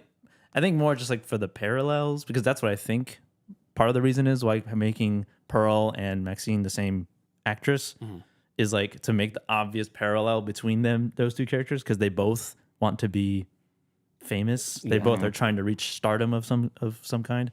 But like on its own, Maxine you could watch, and you wouldn't even have to watch anything else. It just stands on its own. I guess so. I don't know. I feel like to get the whole arc of her character, probably watching X. No, you definitely have to watch X for Maxine to make sense. Okay. Because another reason why I didn't like Maxine was that I thought it was pretty predictable. And other than that, the ending was really ridiculous, over the top, and just kind of unnecessary. They have a lot of cool elements that they just don't expand upon. It doesn't get quite there. No, not for me. And they're just like all these movies are just they're okay. They're all right. I don't need to watch them again. They're fine. They're fine, and they're just not for me. And I don't know why specifically. Allegedly, Mia Goth is a terrible person and kicked an extra in the head. I don't know how. I was almost my story was a follow up to that because the person who was alleging that and says they have video footage but it hasn't been produced yet was also found guilty of extortion and fraud. So it's like 10, 15 years ago while they were in college. Like, how true is it? Is this a person's a piece of shit? They're still don't deserve to be kicked in the head, but is he telling the truth? Yeah. And like they don't have any, like the director and her haven't said anything about it, obviously. Yeah. I would love this Mia Goth coming out. Yeah, I kicked that fuck in the head. Yeah. He leans into it. There's some good like visual, like subtle, like visual payoffs from X. Like there's a character. I don't want to say anything. Okay. But yeah, Maxine, it's just not, they're just not, these movies are just aren't, they don't do it for me. I don't find them good. And apparently a lot of people don't like the direction that Maxine took from the original, I guess from the other movies, which I'm like, why does that bother you? Yeah. I feel like the movie itself should bother you. Like they're not even, they're not really that connected though. Like the character, No. it's in, I mean, the character is the same, but it's decades apart. Yeah. Pearl is not the same character as the one from X, but Maxine is? No, so Maxine is the same character from X. Because she's the only one that makes it out. Spoilers. Oh boy. Yeah. All right. And then there's like, there's this. It's a weird, convoluted universe. Yeah. And it's like, I think it's the only movie that A24 has been a part of that is like a franchise, like a sequel. Yeah. Oh, I guess I never think about it. Yeah, I know they have The Souvenir. That's like a part 1 and part 2, but I don't know what those movies are about. Souvenir. Yeah, but I can't think of any other movies that they have that are sequels to those movies. Yeah, I can't think of any either. But yeah, it was all right. Maxine was all right. I feel like you could wait to watch it at home. I really liked Pearl more than X. I thought X was like it's like a good modern slasher take. But one of my favorite like 2-star reviews of X was, who would hire a 92-pound mic operator, like boom mic operator. She's like this. Oh, Jenna Ortega. She's Jenna Ortega's like over here with the boom mic, and you're like, are you going to be able to hold your arms up for the whole scene? She's a tiny little person. And you usually want like a kind of a stout, buff, stocky sort of dude or woman Yeah. to hold this thing. And you're like, okay, I'm already out. I knew something was amiss. I knew I didn't like it for some reason. Yeah. And I didn't hate it, but it was just like, it's fine, you know. I knew something was amiss. But Pearl had like this really great character arc, and it was like, that's the first time I saw Mia Goth and thought, I'm married. She's fucking, she knows what's up. Yeah. She's good. She can. Why don't you like me? She can scream. She's great in that. And then, Infinity Pool. Yeah. liked her If both. yelling was acting, Mia Goth would. Should be top tier. Yeah. I feel that way about Sydney Sweeney at the end of Immaculate. Oh yeah. Everyone's like, oh yeah, what a great scene. And I'm like, yeah, she's kind of just screaming. Yeah.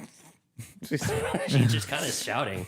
Screaming is acting. What happens in the scene is more exciting screaming.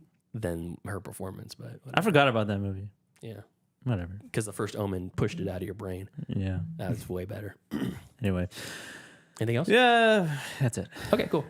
Okay, I'm going to go one more time. Worst to first. First off, terrible movie. Bad movie. Don't watch. Okay. It's on Netflix. It's from last year, 2023, called You People, starring Jonah Hill. Oh, I remember this. Yeah, so this is starring Jonah Hill, Lauren London, Eddie Murphy, Julia Louis-Dreyfus, Sam J, Nia Long, Travis Taco Bennett, and David Duchovny, amongst others. David Duchovny. Elliot Gould is also in this for a short amount of time. Mike Epps, Rhea Perlman, Brian Greenberg. A lot of people you'd recognize and like really small throwaway kind of parts. Mm-hmm. But this is like, I don't know, it's like a 1.5 star movie. Really? Yeah. Is it like a comedy? It's supposed to be a comedy. Oh. Is it funny? Well, any legitimate laugh I got out of it were nullified by immediate swing and a miss jokes, all about being tone deaf again, over and over again, for like 5 times in a row. Mm-hmm. And the whole thing is basically, okay, here's the premise. Jonah Hill's character is white, and Lauren London's character is black, and they're dating. Wow. Okay. So you know how that, how that goes. You know what I'm talking about, guys? Fucking great, huh? That's crazy. Could you ever believe that, Tyler? Could you ever believe it? I don't know. Could you? I don't think I can. Could you believe it, Tyler? I don't think I can. I mean, this is news to me. They're different colors, okay? Yeah. Different races. In what world? Yeah. I mean, yeah, exactly. Delusions. So it's and then the real like driving point of the plot is that they are meeting each other's parents kind of for the first time, and and he wants to marry her, and it's like every joke in the movie is how tone deaf the white people are to the black people, and then how tone deaf the black people are to the white people, or rude they are to them on purpose. Okay. It's over and over and over and over and over again. Tale as old as time. Yeah, it's right. They say write what you know, right?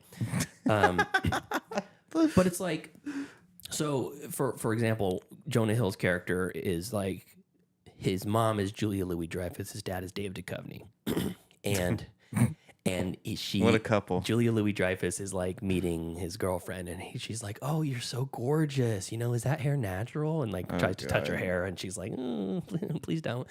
And then Jonah Hill, and then David Duchovny's like, "Hey, I had a question. Is Exhibit still making music?"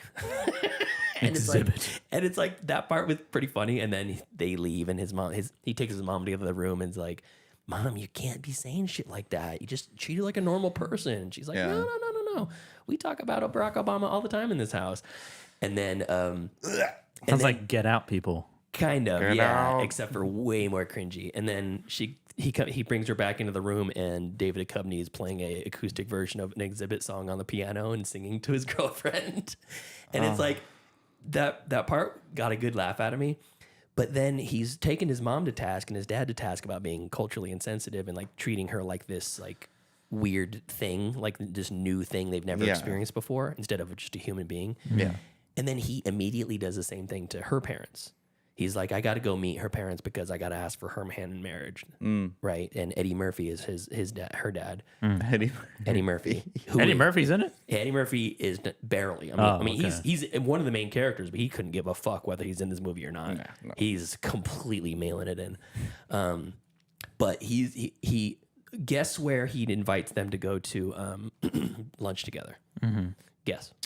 He goes, I'm gonna go invite without telling his girlfriend. Because he doesn't want he doesn't want to tell her. Where are they? He's like, L.A. or something like that. Okay. It's like, hey, where should I invite my girlfriend's parents who are black and I'm white and I want to be culturally sensitive? Where do I invite them for lunch? It's like a soul food place. Close. Tyler? Is it a specific place? Yeah. I'm not gonna say. Tyler's hey, no. It's the movie's the bad person, not you. But he's not gonna take him to fast food. He takes him to Church's Chicken. Oh, so he takes him to fast food. He takes him to Church's Chicken. I was gonna say Popeye. Yeah, basically, damn near the same thing. And he goes, "Oh yeah, I fucking love it here. Yeah, you here all the time. Yeah, hey, give me." He's trying to like talk. Flattering impression. It's fucking terrible. It's so bad. So, the other thing about this is, it's hard to speculate why. Maybe it's because of COVID. That's what the filmmakers say. COVID restrictions. But at the end, when they get married, spoiler alert, the kiss is CGI'd. What? They record the bride and the groom, and then they get closer together, and you can see their faces like overlapping each other instead of actually making contact. Oh. And you're like, and I heard about that, and I saw the clip on like this movie was released in 2023. 2023. It was filmed, but filmed in 21 or 22. Oh, okay, that it makes takes sense. time. Yeah. And but still, I mean, you COVID test, you're face to face, you're screaming at each other and on set and stuff. You know what I mean? Maybe it was a schedule thing. They filmed them both separately. That could be it. Multiple scenes. They're interacting with each other, hugging and kissing and talking and arguing and but this and that. for the kiss at the end, they had to CGI it. So part of me thinks it's like, you remember that video that came out a while ago? Or maybe it was just screenshots. Jonah Hill's girlfriend took screenshots of their private conversation of him basically taking her to task. Oh yeah, and he's like being like a model or whatever. You can't be posting pictures of yourself in a swimsuit online. Because now you're in a relationship with me. You can't do that. And she's like, I'm a fucking surfer. I'm a professional surfer. That's what I do. Part of my online presence is posting pictures of me on the beach and surfing. In uniform, aka a bikini and or a wetsuit. And it was like on this really unhinged like side of Jonah Hill that people hadn't seen before. I mean, why would they? And I was like, maybe it has something to do with that. Maybe he was like in a relationship and he's like, I'm not going to kiss somebody because I'm in a relationship. And that's not how I act in a relationship. Possibly. What a fucking weirdo this guy is. And he's insane in this movie. So don't watch it. It's on Netflix. Don't watch it. He looks, based on how he looks in the movie, what I've seen, like the thumbnail on Netflix, he looks insufferable. He is. Oh, he is. Because he's taking everybody else to task about being culturally insensitive and acting weird around Did he direct, black people. Wait, he didn't direct it. No, he didn't direct it. And then it's a weird thing too. You know how in like some kind of like low budget sitcoms or like Disney shows where between this scene and that scene they'll do like a weird montage where it's like clips of the city and it like graffiti pops up on the screen and cuts back and forth and stuff and then like R&B music playing and then it like transitions into the next one and like someone comes into the room, they're like, oh, it's hey, like Kramer. It's like a filler, like it's interstitial. It's like this weird bumper. They do that like maybe 5 or 6 times throughout the movie. Like they does it a couple times and they like abandon that for a majority of the movie. And then near the end, they start doing a couple more of them. And then you're like, what the fuck like a transition? Yeah, it's like a transition, but it's like this weird interstitial B-roll transition with like edgy, like urban graffiti popping up on the screen and like hip hop and dudes playing basketball and shit. And you're like, what is this fucking movie? So it's just a mess. This movie's a mess. You people, 2023, fuck off. Is that a Netflix original? Yeah, it's an Netflix. Yeah, I'm not surprised. All right, next movie. This is a I'm a big fan of the Russell Crowe renaissance that he's having. Fat Crow is living his best life. Fat Crow. Unhinged. Fat Crow. Yeah, Unhinged. The Pope's Exorcist. Yeah. He has a new one. Land of Bad, and then now called An Exorcism. An Exorcism? I think it's called, or The Exorcism. Maybe it's called The Exorcism. It's supposed, and it's that one's a little. I'm actually curious to watch that because the guy that directed it is the son of Damien Karras's character, the actor that played Damien Karras in the original Exorcist, the young priest in the original Exorcist. And supposedly it's basically spoofing. More or less spoofing that type of cursed project, you know, like The Exorcist was. But anyways, Fat Crow, having a renaissance, loving it. And I looked on his IMDb and I thought, all these cool movies I've seen from him recently, what else has he been doing that I don't know about? So I looked up this movie called Poker Face from 2022, which it turned out he actually directed. Poker Face. Yeah, this is an Australian production set in Sydney. Australian. Yeah. I saw Jack in the background. Yeah, he was making a YouTube video. Jack's gonna love this because guess what? They put the Sydney Opera House in there, so you know where it's at. Yeah. He loves the Sydney Opera House. He's like, every fucking time they put a movie in Australia or it's Sydney, there's like, they gotta show the fucking Opera House. How else will we know where they are? I know. Yeah, exactly. If you're in Rio de Janeiro, you gotta show the giant Jesus on the top of the hill. Exactly. And the slums. Yeah. In the slums. So this is like the middest of mid movies. This is about as mid as you get. The art, the direction, like the shot composition and stuff from Crow is not great.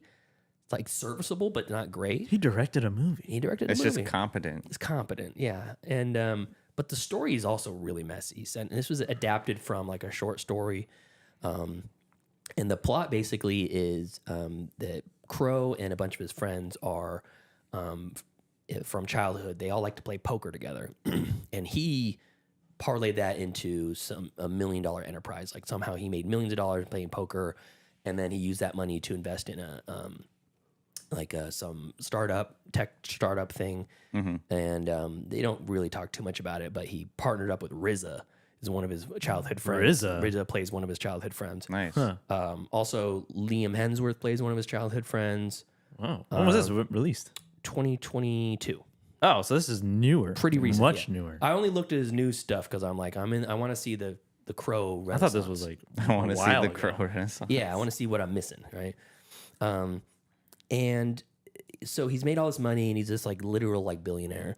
And he invites all his friends over for their annual poker game to his like mansion out on the coast. Looks like the mansion from The Invisible Man, Lee Whannell's The Invisible Man. Like on the coast, very Spartan, very like fancy art on the walls and shit. Yeah. You know? And he wants to settle some hash because he's dying. He has some sort of cancer that's going to kill him soon. And he wants to settle some hash with his friends. So he invites them all out. They all drive, his fancy cars from his apartment to his coast house. And then when he gets there, he's like, you like the cars, guys? Oh, yeah, I drove your Maybach. I drove the Rolls Royce. He's like, great. Well, they're all yours. They're gifts. I'm dying. And something like that, more or less. And then there's a subplot about an art thief that's trying to steal art from his house. And it happens like while they're having the poker game. So it's very convoluted. It's a messy. It's a little messy. So the guy from Upgrade that plays like the main henchman with the wimpy blonde mustache. Yeah. The big noggin. He's also a henchman in this. But he's got like an art history, so he can pick out which ones of the paintings they want to steal. It's a little messy, but it was fine. Yeah. That was streaming on Hulu, called Poker Face. You could probably skip that one. Next up, Netflix original just came out like last week. It's called A Family Affair. This is Zac Efron.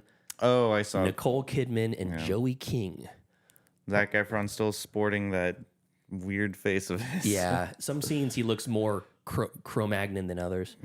Also, Kathy Bates, Liza Koshy, Wes Jetton, Ian Gregg, Sarah Baskin, a couple people you might recognize in this.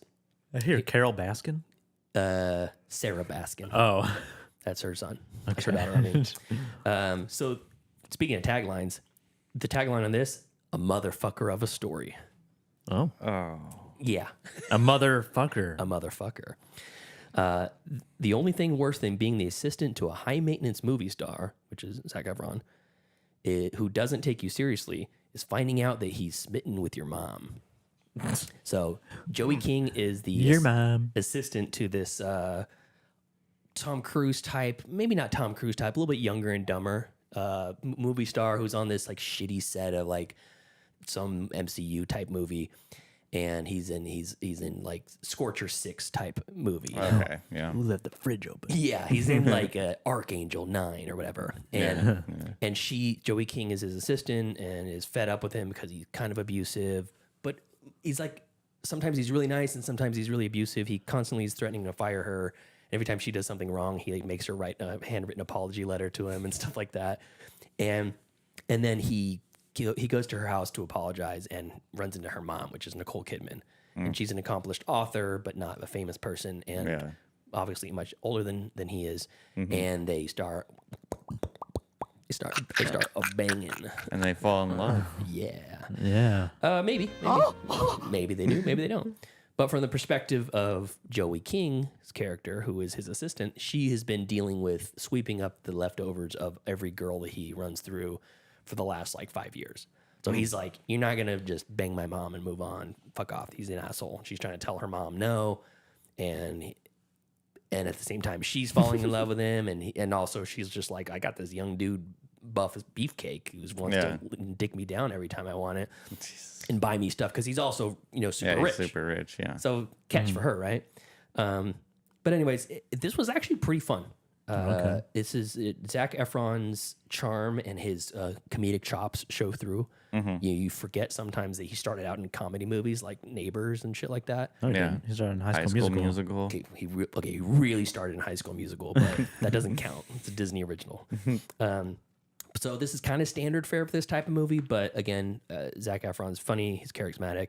Joey King has also very good comedic timing, but her character is kind of insufferable, which is the point. So that's on Netflix. That sounds like up your alley, you'll know what you're getting, and it's better than I expected though. This next one is it's a new release. It's very, very, very limited release in theaters. It's called The Vordelak, and you can rent it right now. The Vordelak. Vourdalak. It's French, and the Vordelak is actually a Romanian cryptid that is basically an amalgamation of like a zombie, a werewolf, and a vampire. So let's just mash them all up together. Kind of. I mean, is this a real cryptid, like a real legend type thing? Okay. Yeah. Not just made up like for the movie. Chupacabra. Yeah, it's a real, like the Chupacabra. The Vordelak sucker. The Vordelak's basically like a zombie in the sense that it's one of your loved ones comes and is inflicted with this. One of your loved ones comes home one day, and is it's like a corpse, and he's like basically an animated dead, and they feed on the blood of their family members. So instead of just going a zombie to kill random people, they come home and they want to eat. They want to feed on the blood of their family. I'm hungry. So I would imagine it's probably some sort of analogy or parallel to like family trauma or systematic trauma in the inner childhood carrying on and poisoning your entire family or whatever. Sounds like Evil Lurks. Yeah, kind of similar, in that sense. And the legend goes that the Vordelak has wiped out many families and sometimes even entire villages because of the way that the Vordelak. You got the Vordelak. The Vordelak is upon us. Is it a physical being? Yes. Oh, okay. And they do not shy away from showing it in this movie, which is cool. Cool. So the movie is actually it's shot in a really interesting way. It's set in like 1800s France, like right in the like plague.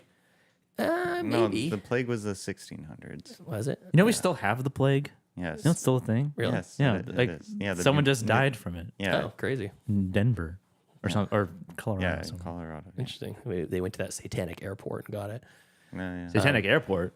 Yeah, the Denver airport is supposedly satanic. What? Yeah. It's a whole thing. It's a whole thing. The really funny thing about that side note, because there's this conspiracy theory that the Denver airport is like all run by Satanists and stuff like that, based off of the Denver International Airport.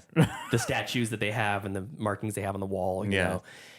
So when they were doing construction recently, and instead of like the little cute notes that say like, pardon our dust, this place is going to be much better in a couple months or something like that. Walling off areas. It says new restaurants and shopping or secret Illuminati conspiracy. They like lean into They're playing into it. Yeah, exactly. That's funny. So, anyways, I've never heard that. Yeah, it's really weird. So, anyways, the Vortilac.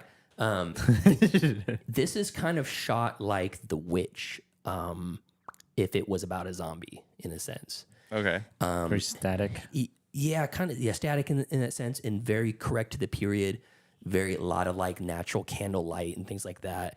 And the plot is basically there's an attaché to the King of France is traveling through the countryside, and he gets in a scuffle. He loses his envoy, who's supposed to show him the way. Then he loses his horse and all his luggage. And somebody says, "Oh, go down to this house. That family will take care of you. They'll give you a horse and put you on your way." And he goes down there, and it's this weird family dynamic where it's like, it's the patriarch of the house is this old man. They just keep calling him the old man. And then the next youngest male in the house is straight up. He's like a 50-year-old adult. So the old man's got to be like 80 or something like that. Yeah. And his younger siblings are also adults, and they're in the house. It's like his younger brother, his younger sister, and then his wife and the guy's son, who is probably like 8 or something. Yeah. And this French dandy comes in. He's got the wig and the powdered face and the fake mole, and he's wearing the long leggings and the full tail coat and everything like that. And he comes in. Looks like Amadeus. Yeah, pretty much. And he comes in, and these are like Romanian villagers, and they're like, this fucking guy came out of nowhere, and he's some weird ass dandy. Who the hell are you? And they keep calling him a lord because he's basically royalty. He's like an attaché to the king, and the father, the patriarch of the house, comes back from some war with the Turks, and he's a fucking ghoul. He's like a corpse body. He's like a literal like skeletal zombie, and he's just sitting at the table, and they're like, "Oh, Dad's back," and the guys looking at him like, "What?" What the fuck is going on? His face is halfway wrapped at the beginning, but when it opens his face, his like lips are all dried up and his teeth are all visible, and he's just like talking like, "Oh, my son, I'm so glad to be back." And the dog's barking at him like he's some sort of demon. Yeah. And he's like, "Remove the dog. He is bothering me." Is he speaking French? Yeah, it's all in French, 100% French. And then they have to kill the dog because it's like freaked out from this demon father figure. Wait a minute, they have to resort to killing the dog? Yes, it's crazy. This movie's crazy, and it's really beautiful. It's very slow though. So is it long? No, that's under 2 hours. So this is a really interesting movie. I think that this is worth seeking out for people that like. It's new this year. It's technically listed as 2023 on IMDb, but I think it hit the festivals and it's now just out to be able to for the general public to see. So yeah, totally interesting, worth your time, and it's like it's a classic filmmaking style. Like, there's no CGI in this. Oh, okay. So the corpse is a puppet of sorts or something like that. So it's really, really kind of interesting. And some people might look at it and go, "Oh, it looks cheesy. Oh, you can tell his mouth not moving to the whatever." But it's like, it doesn't matter. I dig it. It's called The Vortilac? The Vortilac, yeah. How do you spell it again? Vourdalak. Yeah. Vortilac. Yeah. So really kind of Exterminate. Okay. very interesting sort of movie. And then lastly, I'll just pay off. I watched The City of Lost Children. Oh, nice. What the fuck were people smoking when they made this movie? Same director. Yeah, same. Right. Yeah, it's weirder than the last one. Is it older or newer than the Delicatessen? I think it's newer. Let's see. Delicatessen movie. When was that one? That was 91. This is 95. Yeah. Oh, okay. And it looks more polished and it looks more impressive. And it's a really good movie. This is really. Oh, it is a good movie. It's a good movie. Yeah, it's just fucking weird. It's weirder like, than Delicatessen? Yes, easily. You said it was Delicatessen was kind of gross or grotesque. Is this one also? Yeah, it's a little bit more grimy and It's just getting grimier and grimier. and bleak. It's even more bleak too, because like this is almost like, you know, the island in Pinocchio where all the kids go to and they get turned into donkeys. Yeah. Mischief Whatever it is. Island? I don't know. It's just I don't remember. kind of reminds me of that, except for instead of being turned into donkeys, they're just slaves to the orphanage owners. Oh. And they're like set these children out into the, you know, town to go steal money for them and steal shit for them. Okay. And there's this weird cultist there's this like subplot of these cultists that like they're in the streets shouting to people, you know, like proselytizing on the streets, and they're like, you know, reject your vision. It only like poisons your mind. You know, come follow us and we'll blind you and you'll see the truth. And people are like blinding themselves to join this cult. Oh my God. And then they take one of their eyes out and they put this mechanical mechanism with this long tendril into your brain onto the side of your head, like the steampunk sort of cyborg look. Yeah. Okay. Or like the Borg. And all of their senses are heightened because now their vision is gone. So like they're very sensitive to sound and stuff. So anytime somebody like claps their hands, everyone they'll go and they freak out. And you're not quite sure if they're like stealing these children to like sacrifice them or eat them or whatever. And it starts to explain a lot more as the story goes on. But the main plot of it is that there's like a oil rig off the coast of this island or whatever, where all these experiments are happening. And there's a scientist who is like he's unable to have dreams himself, which is torturing his life for some reason. And so he takes these stolen children, puts the helmet on them, and is able to live their dreams through his own mind. That's very weird. Very strange. So the opening of the movie too, and I was like, "Oh, this is a Christmas movie," because it's a little kid and it's a Christmas movie. Santa Claus comes down the chimney and he's like giving him a toy and something, and then you're like, "Oh, that's cool. This is kind of sweet." I thought this was going to be a lot darker. And then a second Santa Claus comes down. The second Santa Claus comes down the chimney, and then a third one, and then a fourth one, and then there's like 50 Santa Clauses in this room, and this kid's freaking out, and there's a reindeer in there, and it's shitting on the floor, and, they're all like drunk and crazed, and then you pull back, and it's a dream. It's a child's dream. Yeah. And the old man's living it through his... So, and then at the same time, all his helpers are clones of the same guy, and it's the same fucking weird guy from Delicatessen. Oh, yeah. And a very long engagement. Like it's like Scorsese and Leo. They don't do anything apart. And then there's also this like little woman who's like the love of his life supposedly, and then a brain that lives in a fish tank on the top of an entertainment center that talks to them and kind of that does sound familiar. It's all fucking weird.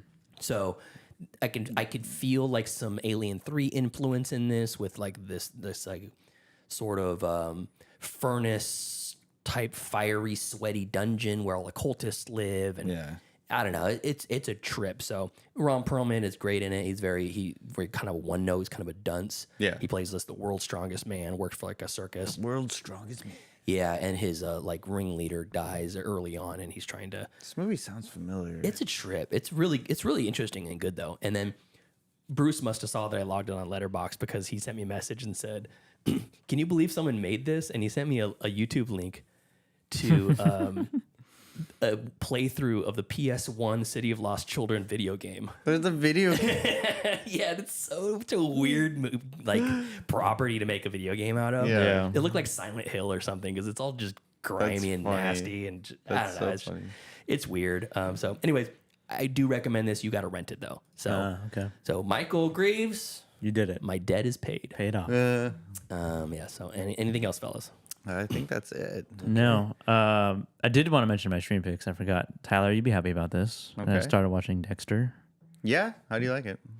It's good. It's definitely shows the time in which it started in 2006. Right. I think it's very entertaining. It's very much like a Showtime version of like Bones, like one of those network CSI shows. Yeah, I mean, like you kind of have to.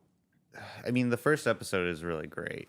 Like, I mean, it's all very entertaining. I like the cases, and I like the. You will get disappointed. I promise you, you will get disappointed. That's what I've heard about the end, at least of the whole show. But it's very entertaining, and what the funniest thing so far is when they show him like slightly younger, and he's got like this hair that's like Oh, he's got wig. the bangs Yeah, and this yeah, wig, but it's still Michael C. Hall. Yeah. he looks funny. I mean, God, yeah, It's like Jigsaw when he goes. He gets the cap. He's Yeah. got the backwards hat on. yeah. But it's very entertaining so far. We're still Good, we're still in the first season, but Nice. Yeah, the first season is definitely just killer. and then No it pun gets intended. and then it gets worse and worse and worse. Yeah, it'll get worse. Hey. Okay. But I mean, I'm glad you're enjoying it now. I'm glad I can. Is it a noticeable drop off? Season 1, season 2, season 3? No, the first four. I would say the first 5 seasons just really great, Solid. entertaining stuff. Okay. Then you get to 6 through 8, then New Blood, and it's like, oh shit. Damn it! All right. We got a new person in the chat. New. Never been here before. New yo-yo player. Yeah. Don't know who that person is, but They've been watching. Thanks for coming. Yeah, Yes, thank appreciate you. it. Well, I don't know if you've been here the whole time or if you just got here, but we're about to take a break. Yeah, we're gonna take a break in a second. So if you're just joining the stream for the first time, we're about to go on break. Eric says each season of Dexter works as a standalone, so that works on its own. That's a good opinion. I haven't seen any of it, so I can't say. But for like new yo-yo player, if you don't know, we do the first half of the show is just discussion, kind of chit chat, Gab Chatter, streaming picks, and then we're gonna do a full review, which is gonna be Mute from 2018. It's going to be in mute. You won't be able to hear us. Yeah. Yeah. So we're gonna take a break. It'll be about 15 minutes or so. As soon as we hit the we'll be back to sign, and then so stick around if you dare. If you did. Anything else, guys? No. Nope. Okay, so thank you to everyone in the chat who's joined. We got Eric, Bruce, Angie, Angry Otters, Jack for a hot minute, and new yo-yo player. We appreciate you guys. Thank you. Yeah, we're a very small channel, so any new people faces we see that pops up, it's very cool. So if you like it, tell your friends. And thank you to our cool SDR duties over on Patreon. That's Javier, Heather Sachs, Ryan, Corbin, and Chris. And if you want to support us on the Patreon, hit us up, patreon.com/middleclassfilmclass. Until next time. Thank you for listening to us, Gab and Chatter, and sticking through the technical difficulties of the new setup. We'll be back just a little bit to review Mute, my pick for the Wheel of Destiny. Follow us on Facebook, facebook.com/MCFC podcast, and send us an email, mcfcpodcast@gmail.com. And follow us on Instagram at Middle Class Film Class, and leave us a voicemail. Why don't you at 209-730-6010? We kind of had a drought in voicemail, so I'd like to hear from you guys. And follow us on Twitter at Podcast MCFC and on TikTok at Middle Class Film Class. All right, we'll see you soon. See you next time. See ya.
Good point, Joseph.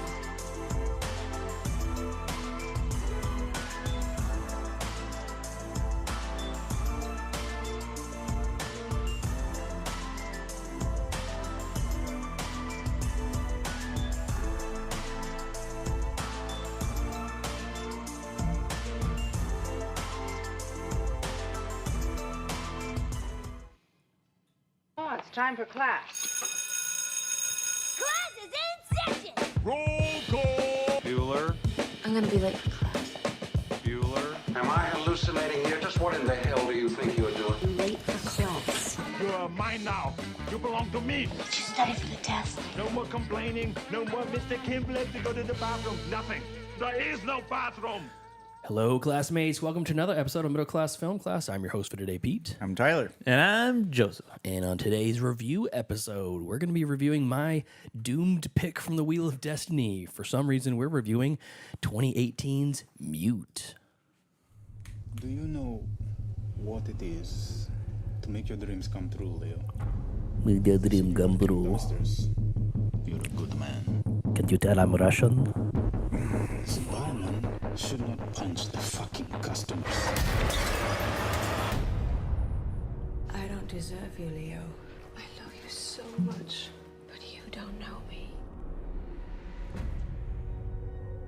A MILF Netflix. Crazy bartender. Sure you want our help with this? The crazy This kind bartender. of thing hurts my reputation. Sounds like Malkovich and Rounders.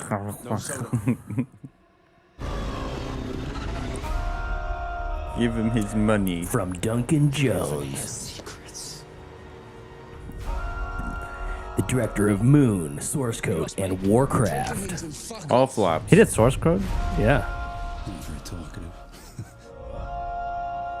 Get it? You're not talkative? You need to maintain a sense of humor, babe.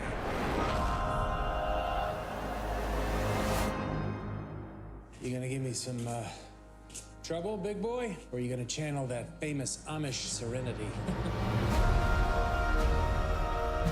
Leo, I need to tell you something. The song's a banger, though.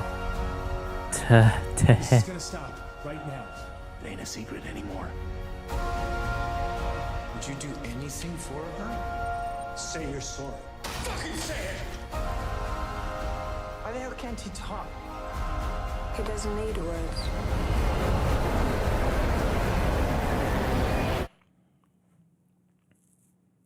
It. Mute. Eat him.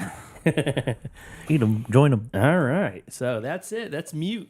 Netflix original movie Mute from 2018.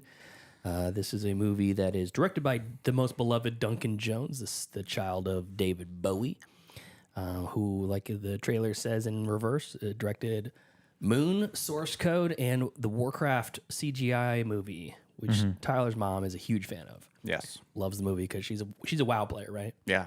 What's her class? What does she play as? I don't. Terran. I don't know. Wait, You didn't that's ask about your Starcraft. mom and her hobbies? You don't know if she's an orc or a human? I don't know. What the fuck? I don't know. There's more than just orc too. There's like these bison guys. There's We're getting off topic here. wizards and warlocks. Stop talking about my mages. mother. So, like I said, directed by Duncan Jones, also co-directed or co-written by Michael Robert Johnson, who does not have a whole lot of really anything into his credit. Sherlock Holmes, he did the screen story, the one with RDJ, screenplay for Pompeii, Late Shift, Frankenstein Chronicles, and then Mute. Nothing since then. Oh, Blacklisted after that, apparently. This is starring Alexander Skarsgård as Leo the Mute, Paul Rudd as Cactus Bill, Justin Theroux as Duck, Levi Eisenblatter as young Leo. Let's see who else is in this. Rosie Shaw as young Sibley. A bunch of other people that I have never heard of before because they're probably German. There's a lot of German in this. Yes. Set in like Berlin in the distant future. the year 2000. And the plot says a mute bartender goes up against the city's gangsters in an effort to find out what happened to his missing partner. His girlfriend. His girlfriend gone. Where's my girlfriend? Where'd she go? So this movie's a Netflix original. I remember watching it back when it first came out. in early 2018. And I remember thinking, gosh, there's a lot of potential in this. And it has a cool look in a lot of places, and the world building looks great. They do a pretty good job with it. But the story is just kind of a mess. And I didn't really like what Paul Rudd was doing. But I was like, we should give it another shot. It's a movie that I feel like people forgot even existed or never gave it a chance to begin with. So, and I like Duncan, that was me. I like Duncan Jones. Didn't give it a chance to begin with. Yeah, I didn't even consider it. How about you, Tyler? I never seen it. Never seen it. Never heard of it. Never heard of it. Okay. Yeah. So, and I like Duncan Jones. You know, I think he's like Moon. Moon was really good. Moon was really, really good. Yeah, and this is officially, not unofficially. This is officially the sequel to Moon. Yeah. Wait, really? Yes. It's in the same universe. It's in the same universe? Yeah, because you see him, you see Sam Bell when he's in the diner and he's watching the trial, and it's Sam Rockwell up on there, and he's like, I'm Sam Bell. And he goes, well, I'm also Sam Bell. Oh my God, I didn't even make that connection. Holy shit. And that impressed me a lot. The fact that it was like, they're following it up because the end of Moon, you don't know what's going to happen. Yeah, I wanted to watch that, though. Yeah, I know. It was like the Ben Stiller trial in Cable Guy. I think they were Asian. Yeah. The Menendez brothers. I'm pretty sure they were Asian. Yeah, outside of that one video screen showing that the trial, there's no connection to Moon. The story or anything. It's just in the same universe. It's in the same universe, but they say it's the second of the trilogy. Trilogy? I'll get to that. So, Source Code is that came before Source that. Code is totally different, yeah. So anyway, so this is not my first time. It's your two first time. So let's go around and give us impressions. Tyler, what's your first impression from Mute? Well, let me just go ahead and read my review on it. Tyler reads his own letterboxed reviews. Okay. I rated it 2 stars. Okay. And generous. I go on to say, this movie sucks. I wanted more. That's a drop. Okay.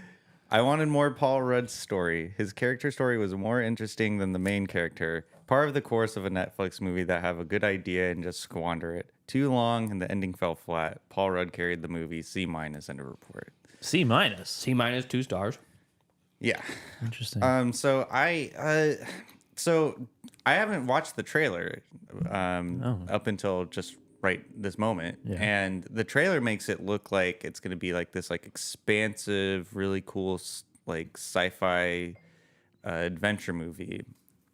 The concept, of course, of Alexander Skarsgård's character Leo being mute because of a boating accident.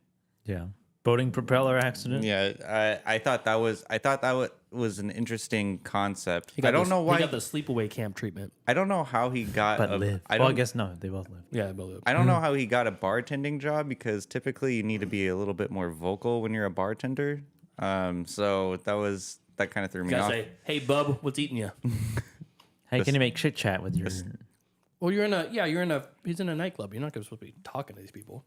Well, yeah, but I mean, you'd have to, like when you're in a bar setting, like the bartenders are like, hey, here you go. Or like, do you want another one? I think if he was deaf, it would be harder. Yeah, deaf would be almost impossible. Well, yeah, deaf would be, that would be impossible. He has a sign that says, please write down your order. But typically, on this whiteboard. A typical bartender is usually, very cordial and vocal with the patrons. And he's neither.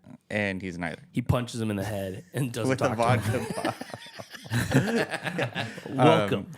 So I think, the concept of the movie is actually, you know what? Even thinking about it now, the concept of the movie is pretty weak. What I really liked was the side story with Paul Rudd's character, him being a mafia surgeon on the side, not on the side, like that's his career. Yeah. And him he went AWOL because him and Justin Theroux Duck were in the military together. Yeah. And then now they left the States and they're stuck in Berlin working for the mob for some reason. Well, so Paul Rudd's character went AWOL, and the duck says a throwaway line, "I served my time." So like he has he has his own clinic and everything. He's legit, but Paul Rudd, and so he's like working to get passports. And just maybe basically it's like to get back into the maybe States. it's a new identity or something like that. Yeah, it was something along those lines. And I was more interested in that storyline. And they try to make him the antagonist, which it felt really forced in the end because I'm not going to spoil it right now, but in the end it felt very forced because throughout the whole movie it just seems like a guy who's desperate to get him and his daughter out of Berlin. Yeah. And I thought that was very interesting. I thought the whole mafia surgery thing was very interesting as well. When they first showed the first scene of them doing surgery and they're just shooting the shit, like drinking beer and doing surgery on this guy. Yeah. That was really fun. But every time Alex Skarsgård was like in the scene, it just wasn't interesting.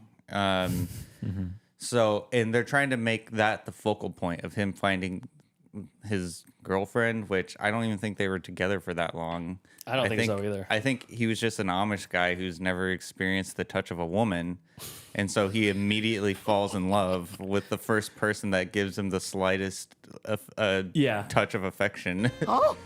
First time he ever came to the climax, he's like, "I'm in love. I'm in love." Yeah, exactly. I'm your He's like, That's my wife. That's it.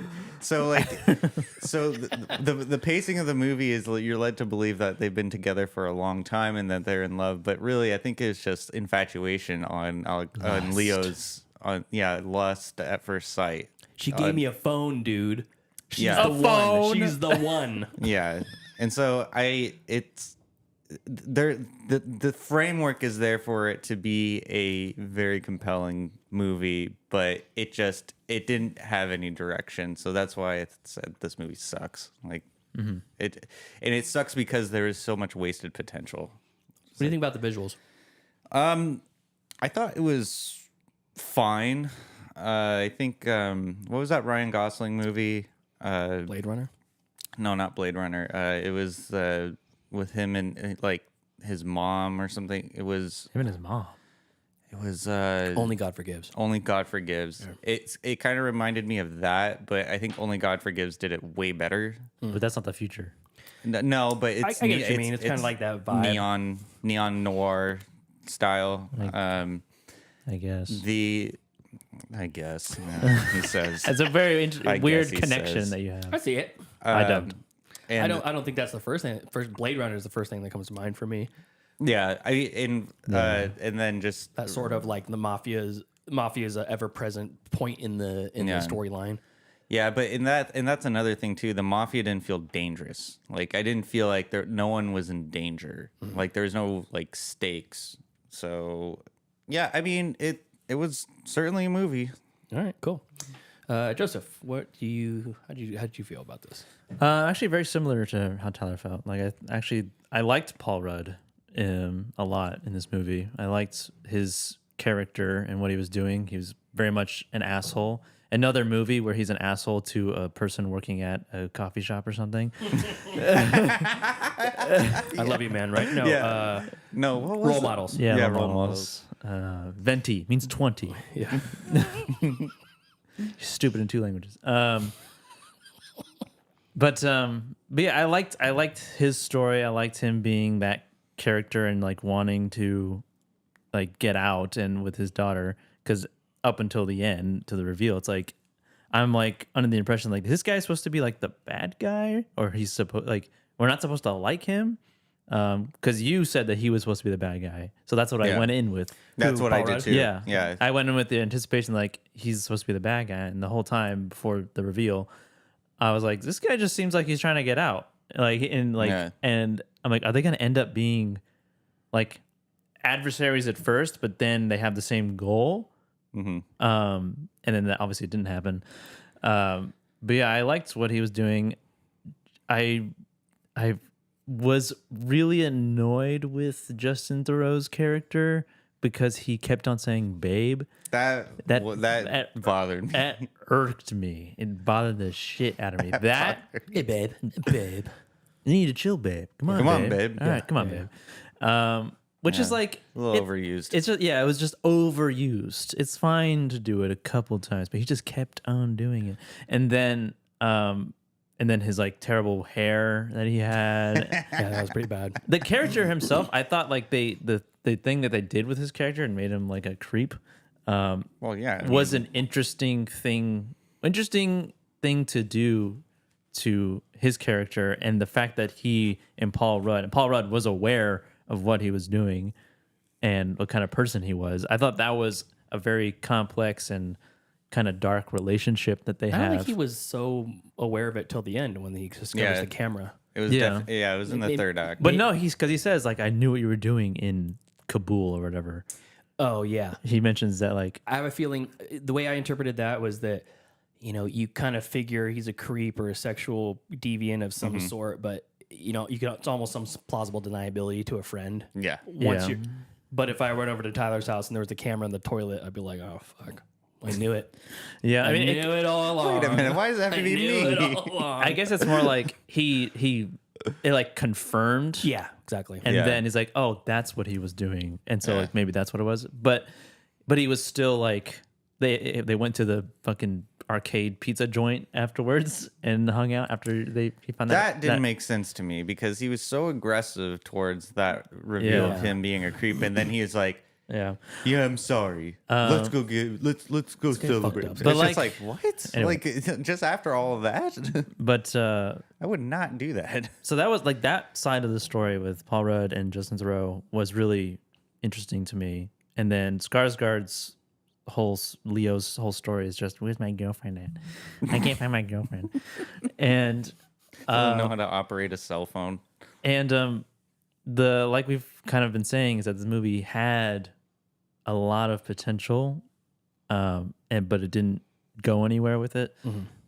There's a lot of really cool elements in the story that have no payoff to anything, especially with the main storyline. I'm like, oh, the whole time that was it? That's it? I get no satisfaction from that. Yeah. The reveal was okay by the end. It makes sense. And but like her story, I'm like, that's it? She's gone? Yeah, that's it. That's it. The whole time? It's very anticlimactic and not satisfying. And he's like I guess because he's Amish, he's a woodworker. Right? Yeah. He's making a bed frame. That's like this grandiose, elegant thing. He uses it as a weapon. Yeah. At the end, it was a memorable weapon. And there's a lot of cool elements here that all add up to nothing. Yeah. And I really it was not as bad as I thought it was going to be because of those cool elements and like just small plot points that didn't add up to anything. And I wanted to like it, but the story, it just went nowhere. And then after it just kind of like kept going. Like, I was like, that should be the end, but no, we're continuing. Yeah. That it's like, it should be over now. Yeah. We've reached like the end of the story in which I barely cared about. And now we're still going. Yeah. We're still going. Still happening. It's a long run time. And it was kind of a dark ending with Paul Rudd's character, and then Ducks, he's like, you should have been nicer to me. And then he like turns like the screen to his daughter's bedroom. Oh, it's like fucking dark. Dude. He's like, watch what I'm gonna do to your daughter. You're like, oh God, what is he gonna do? I know. I was like, holy shit! It's really gonna go that way. Yeah, but but yeah, it was disappointing. I was very much disappointed in the movie because I wanted to like. Actually, I wanted to like because there were things I did appreciate about it, and I wanted to see more of the Sam Bell stuff. Like, where does that go? Because Moon, he escapes through the the pod or whatever. Yeah, and like just like a transfer of it's supposed to be cargo. It's supposed to be the dead body. Yeah, clone is being transported to Earth. Yeah, he jumps in there with it or something. Yeah, and kicks it out, and then he just and then it ends there. It doesn't. The movie ends there. It doesn't show him on Earth. Yeah, or anything. one of our first reviews on the show. Yeah, episode 2 or 3 or something like that. And I wanted to see where that went because that was like the biggest cliffhanger for that movie. It was like, what's gonna happen? It was so ambiguous. Yeah, you know, it's like, what does it mean for the world? Episode 5. Wow. Episode 5. Yeah. But yeah, very, very disappointing. Not that I have like super high expectations, but still let me down. Still disappointing. Yeah. All right. Okay, so my first rewatch. I'll just give a little context for the quality. The rating 5.5 on IMDb. Wow. 21% on the tomato meter. 47% audience score. Okay. Seems a little high. Yeah. And that's 47% of people who watch this movie gave it a recommend. Okay. Would say thumbs up versus thumbs down on either a on or off scale, good or bad. 47% say good. Oh, okay. Okay, from the audience. Yeah. The critics, 21% say good. Okay. It's probably closer. I mean, I don't feel like it's a piece of shit. No. There's a lot of good things about it, and there's a lot of movies that I can't think of any off the top of my head, but where I'm like, I don't understand the hell's going on with the movie or the story, and I don't particularly care. But I like the characters, and I like what I'm seeing, and I like the vibe of the whole thing, and and I'm okay with that. Sometimes that's enough. In this case, it was not enough. Yeah. I needed that story to connect the fucking dots somewhere. It was this ultra neo-noir of this guy trying to solve this case. And it goes nowhere. It goes nowhere. And it's like, in a normal noir, you are tethered to one character the whole time. You have Jack Nicholson from Chinatown. You have Adam Brody from The Kid Detective. You know, it comes back to The Kid Detective. The two best in noirs that I can think of. You got Bogey from Maltese Falcon. You know, and it's like they're following the movie is told from their perspective, and then you have other characters come and go, but you never see their side of it. Right. It's almost like Duncan Jones realized that Skarsgård was not interesting enough as a character to hang the entire movie on, so they put in these really interesting guys over here, and it's like they should have been the main character. It shouldn't have been called Mute. It should have been called Surgeon, Cactus Bill, or something like that. Yeah, but it was like there's more. That he's a more complex character, you know. Yes. Yeah. What if the story was told from his perspective, and you got to see how he AWOL'd, how he got into New Berlin, how he set up his shop with his war buddy so many years later, and maybe he had some inconspicuous ideas about how much of a creep he was, but he needed to do it because he needed a place to crash or whatever. And then his mob bosses come to him and say, "We need you to take care of this mute bartender." And you're like, "Oh, that's weird. That's an interesting side character." It's like Skarsgård could have been the side character. You're right. Cactus Bill could have been the main guy. Yeah. So it's like the movie's the detriment of the story is, number one, that we're not watching the most interesting guy. You know, they split time between them two, which I guess is fine enough. But the movie's fucking called Mute. Yeah. So immediately it's like forcing you to think of it as this mute guy as the protagonist, when in reality he's not the guy that you want to even be watching. And then on top of it, you get this really, for people who love Moon, who most people who see that movie really enjoy it or love it. And I do love that movie. Yeah. You see this little flash of like, oh, cool, we're going to find out what happens to Sam Bell. And then it's fucking gone. And it's like, don't even show me that more interesting story to take it away from me. Yeah. You know, it's like that story could have been great. Yeah. That could have been a winner for Netflix. I mean, I think that I can see where Duncan Jones could visualize a mute Amish protagonist being in part of a neo-noir, like you said. That myself is interesting. But he also introduces the element of the mafia surgeon, which is also very interesting. So you have these two very interesting concepts, but you can't.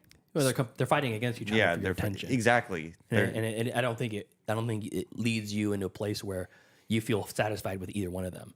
Right. So what's kind of interesting about the movie itself is that it was stuck in like this developmental process for years and years and years, and this was supposed to be Duncan Jones' first movie. Oh, really? Yeah, he brought it to Sam Rockwell and said, "Hey, I want you to be in my movie." You know, and he's like, "Hey, you're David Bowie's son. All right." And then, and they both, I can hear that in his voice too. and they both deemed them two and probably other people that this movie was just too big for a first-time filmmaker. Yeah, too expansive, too much CGI you're going to need to build the world that you're going to do or whatever. So let's do Moon. Yeah. So think of it in terms of that. If we were to have this movie first, retool it a little bit, have Paul Rudd be the main character, but they still meet in that diner, and you're watching this fake trial on the screen, and you're like, oh, it's like clones of Sam Rockwell. That's kind of interesting. Oh, I'm Sam Bell. I'm the real Sam Bell. And it's like, oh, wow, this world's got clones too. Yeah. And then 10 years later, they come out with the sequel, unofficial sequel or loose sequel, and it's called Moon, and you get to see the backstory behind that weird story. You'd be like, that would be cool. That would be a really good payoff. I don't have the investment into that move to the moon yet, and the Sam Bell character yet in this alternative timeline. Yeah. So it makes a little bit more sense if you were to do it like that. But the way that we have digested it, people who have seen Moon and enjoy it, you're just like, give me that. Yeah. Please, give me that. Can we just stop with this fucking 7-day Adventist Christian scientist or whatever Amish he is? Yeah. I thought that was kind of interesting that the whole thing started because his family doesn't believe in doctors. Yeah. Yeah. That's the only reason why he wasn't able to retain his voice was because they refused surgery. Yeah. Yeah. It's against their religious practices. It's like, oh God, like I hate that shit. It's like Jehovah's Witnesses who it's Jehovah's Witness, Christian Scientists, and some sects of Amish culture all shun modern medicine. One of Deanna's grandparents was a Christian Scientist. Really? He died, guess what? Because he refused to go to the doctor. No shit. He had like a broken arm or something and never got... And he's like, God will save me. Nope. God don't give a shit. Died in the back of a truck. Oh my gosh, that's crazy. Didn't you see Thor, War and Love, or what is it called? Love and Thunder. Love and Thunder. Yeah, those gods don't give a shit about their No, followers. I haven't seen it. There's a great... But did you watch it? Yeah. Yeah, I think you talked about it. No, you didn't. Yeah, when? When did you talk about it? Was I here? It was a while ago. Yeah. I don't think you did. I think you had the same reaction back then. No. You're like, when did you talk about this? No, actually, yeah, no, I think you did have the same reaction. Yeah. No, I don't think you talked about it. Okay. Well, he didn't like give us a full review on it. No. I think we already yelled at him for it. Oh. I'm 99% sure. Was it on? Was it recorded? He's like, I'm gonna go through the archives. I don't know when it would be. You never. Yeah. I used to like transcribe the Gab Chatter, not transcribe it, but just pull out keywords, stuff that we talked about, so you could search it. It became too labor intensive, so I stopped doing that. But I don't believe it when I see it. okay. All right. Fine. Anyways, so I did like the visual component of it. I liked the world building. I thought there was some cool stuff there. I think the CGI was obvious, but not like bad. It wasn't jarring, but yeah, you could definitely tell. It's fine. Yeah, it was fine. I mean, they did a good job for what they were trying to do, trying to build. I liked the idea of the fly meals. I did too. It's like Uber Eats, but better. I love that. The one guy's in the locker room, and he's like, no, I won't put my address. Just ping my phone. I'm going to be on the move, and the meal just like comes to wherever you are. Yeah, that's awesome. I thought that was pretty cool. But like Tyler said, the mobsters in it they had no weight to them. Yeah, they were like trying to kill this guy because they made him look like assholes in the club. Yeah, it wasn't like, hey, we need to get these guys because they're getting in on our drug deals or, they're cutting in on our. They didn't even know what they did. Who fucking knows? It's half-baked criminals, basically. And it was Maxim who owned the club. Yeah. He was like Maxis. the ringleader. It was Maxim. Oh, Maxim? Yeah. Right? He was like the leader of he was the gang. Yeah, he was Kinda, yeah. Yeah, he was the Don. Black Russian. And it was, accents real bad accents too. Their Russian accents sounded like Malkovich from Rounders. Yeah. It's like, don't splash the piot. It's like, okay. Why'd they have to make him Russian? That was because they're gangsters. And they're in Germany. They're in Eastern Europe. Yeah. But Russia's still pretty far from there. Oh, well, I guess so. But I don't know. Anyways, I think it was probably a little bit better than I remember, but not by much. And I did the first time I remember tagging Rudd as like, what are you doing? What is this character doing? I liked him more this time on a rewatch, but it just would have been nice too if there were like, I don't need a 100% A to B sort of thing, and I don't need 100% like this character's good and this character's bad. Yeah. I'm okay with a little bit of gray in there, but he goes from like kind of the hero to an outright psychopath. Like beating the shit out of that cop in public. Yeah. And like threatening to slice people's throats and stuff. And he's got like this Bowie knife taped to his That back. knife looks awesome though. I'm like, damn, there's just a lot of ambiguity to his character, and not in a way that I thought was beneficial to the story or the complexity of the story. Yeah, I mean, like the change in his attitude is very jarring because in the beginning, like you sympathize with him. Although, yeah, he, like you said, it's like a gray area because, he's working for the mafia. He's probably doing a lot of unsanitary surgery on these people. Well, they're both like eating and drinking over the guy's open leg, but he's like pulling the mask off like while there's an open wound, and it's just like, what are you it's not doing? a sterile environment. Yeah, not a sterile environment. And then at the same time, and he's also assisting in torture. Then at the same time, his relationship with like the relationship between Bill and Duck, like I'm not quite sure. Are they in a committed relationship or are they an open relationship? Are they just pals or are they fucking each other? I don't think they are. I think they just saw a lot of shit back when they were on. I don't think the they're in a field. relationship. I don't know. It went back and forth. There were certain scenes where I'm like, okay, maybe they are. The together. mall scene, like kind of threw me off. And the one that made me feel like they were was when you are introduced to Cactus Bill's daughter the first time, and she says something like, I'm gonna go out, and then Duck says something like, okay, no stooping the babysitter, like he's being jealous that he's banging the babysitter in their house. Yeah.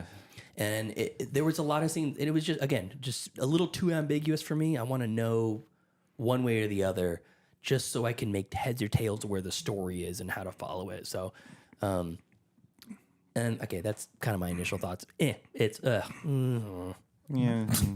I don't know if I would recommend someone to watch this. You know what I mean?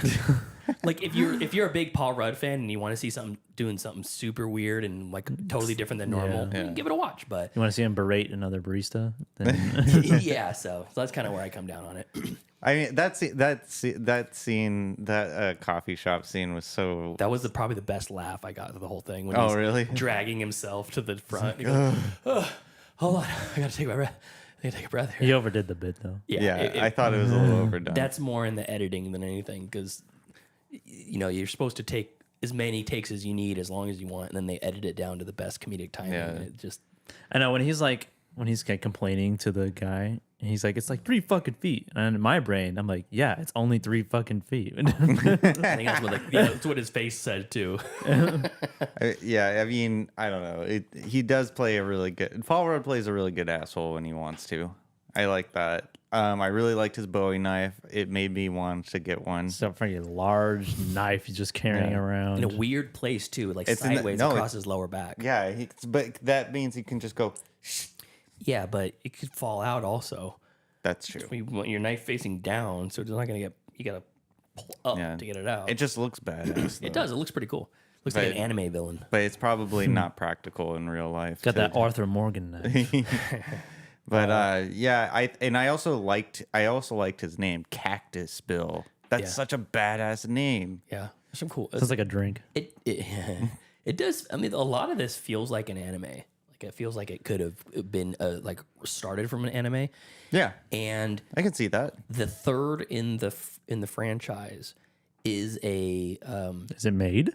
It's a graphic novel. Oh, yeah, it's a graphic novel called Maddie: Once Upon a Time in the Future, and it was released in 2020. Okay, so is it more or less an anime? Yeah. So I mean, manga? No, it's not a manga. No, it's a graphic novel. Graphic novel, actually. Shut up.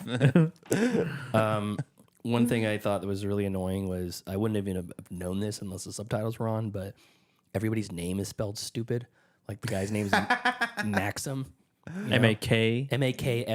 Yeah, Maxim. Oh, yeah. Like, shut the fuck up. Okay, just because we're in the future, you can spell it right. So there should have been like a disclaimer on this movie that you should have your subtitles on, because and I caught on to this like a little bit too late in the movie, but when they're talking in German or French or whatever, German. I thought you weren't supposed to understand what they were saying. And then I paused the movie and I thought to myself, I think I should be getting this dialogue. So I put on the subtitles, and sure enough, it's translating it for you. Why don't they burn it into the like hard coded into the movie? Yeah, especially if you're supposed to know. Yeah, so I had no idea. I was watching it without subtitles the whole time, and I wanted to know, okay, is it just gonna say in parentheses speaking German, speaking French? Yeah, no, they actually translate the whole conversation,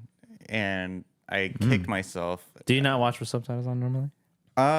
It depends. Like for something, it really depends on the movie. If it's like a quiet movie, I will put on the subtitles. But if it's a little bit in your face, I get so much more out of it since I started watching with subtitles. If I've seen a movie enough times, I'll usually not watch it with subtitles. Yeah. Like with the when I watched The Witch this last week, I didn't watch it with subtitles. One thing about that movie, you really should have subtitles. Yeah, just because of the language. If you I would say for the first 2 times, yeah, subtitles are necessary. But like after like third, fourth time, like I said, wouldst thou like to live deliciously? The thing about Alexander Skarsgård's character is that he was mute. He was bartender. He's Skarsgård. He's Alexander Skarsgård, and he has the stature, big fucker of Alexander Skarsgård. He's a goddamn Viking. Yeah, he's not yet.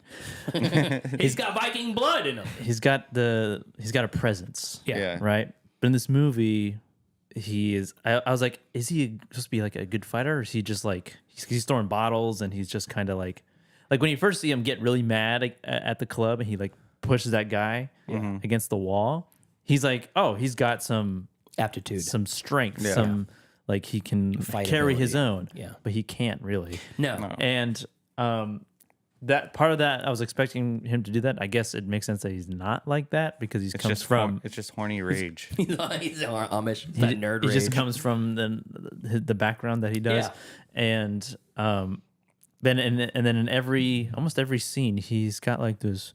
He's got his little notepad, and he's like doing this type thing. He's like, He never writes angry either. No. He's like, hold on. He just shows the thing. That would be such an annoying. He's got like puppy dog eyes. A lot of the time. They play him like he's like stupid. Yeah, because he is. Why though? He's not stupid. He just can't talk. No, he's stupid because he. Tyler's just like, oh, that blind person's stupid because they can't fucking see. They can't see. What an idiot. Open your eyes. Haven't you tried seeing? It's great. You should try it. Physically disabled people are stupid, according to Tyler. Yeah, Tyler Noe. Direct quote. Direct quote. Yeah. No, but it's like when you flash forward, it's like a 30-year flash forward. He just got sleepaway camped. And they told him we can't have surgery. And he's this hulking oaf, but you know nothing about him except for he's played like a mentally challenged person, not just like a sheltered mute. They play him like he's freaking dumb, like he's stunted. Yeah. And it made me think that, what is the girl's name? What is her name? It's Nadia or something. Nadira. Nadira. That's yes, Nadira. With 2 A's. Fucking insufferable. So Nadira is Jenny to his Forrest Gump. Yeah. He's the slow oaf that she's taking advantage of. And giving him HIV. It's right. Yeah. She gave him the HIV before she got... Because she's a hooker, right? She gave him the old HIV ho. She's a hooker in this. Gave him the plus. Nvidia or whatever her name is. Nvidia. Nvidia. Yeah. She's the graphics card. She's the graphic card magnate. The heir to the graphics card throne. But she's a hooker and she's in with the mob and she keeps trying to tell him, oh, there's something you know about me. And it's like, if you want to tell him something, just fucking say it. You don't have to give him this giant preamble and then take a phone call and then never come back. Yeah. It's like, say it. Just fucking say it. All she needed to say was, I'm not who you think I am. I'm a hooker, but I love you. But I got a heart of gold. And a child. A heart of gold. And a child with Cactus Bill. But it's like she is using him for protection or something like that. I think she's using him for an outlet from the hard life that she's currently residing in. Like it's like an escape. But why him? Is it because he's not jaded by technology or whatever? Because he doesn't speak. Well, because the perfect boyfriend. Yeah. Keeps his mouth shut. The problem that I have is that every little act that he does for her, he carves a little seahorse or a starfish or whatever into a wooden ball for whatever. I found that.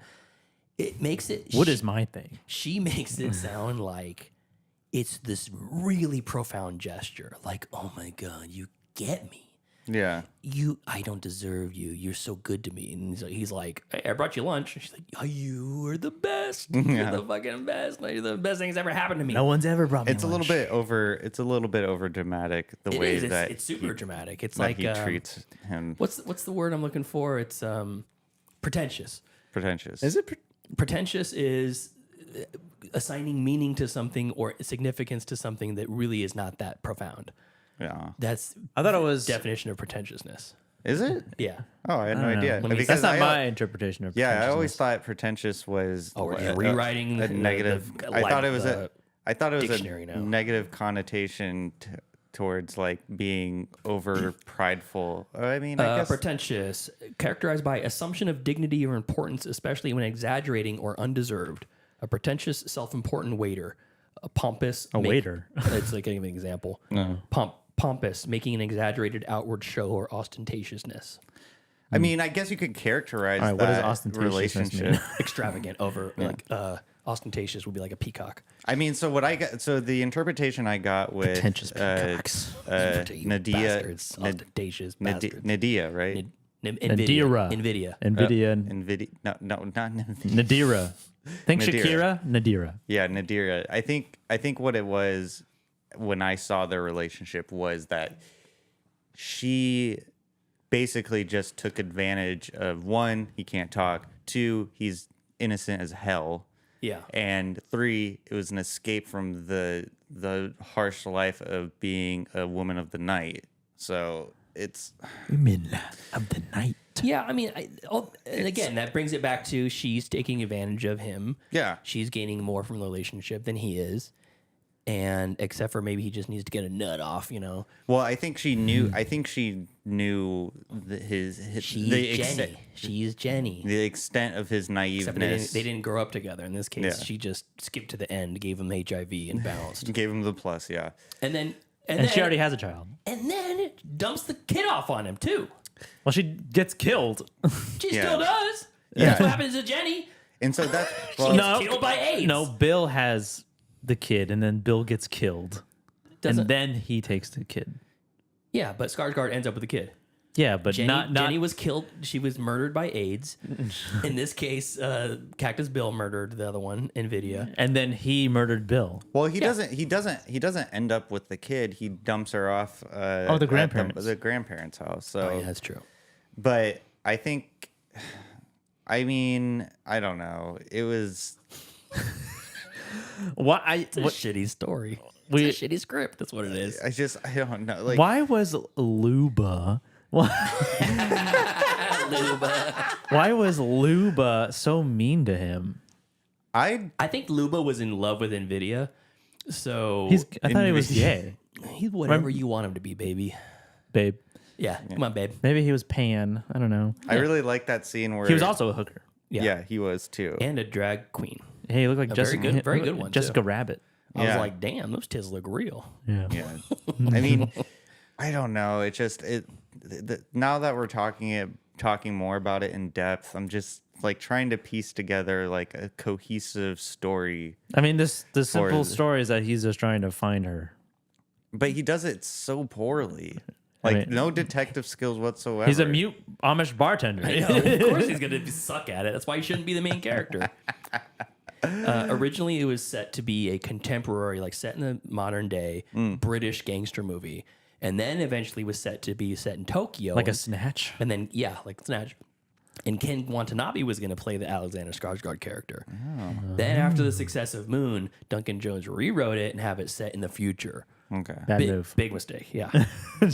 I'm looking at some other trivia here. The opening song was an orchestral rendition of Heroes by David Bowie. And the remix that they made for this was actually done by Philip Glass. This movie's got fucking like... It's got names. Yeah, it's got names attached. It's got big name people behind it. And this is what we get. Warcraft, like, I know it was like a CGI, 100% CGI live action. Is it an animated movie? Yeah, there's some real video in it, but it's so covered in CGI armor and shit that it's like basically he's 100% animated. And Tyler's mom likes it.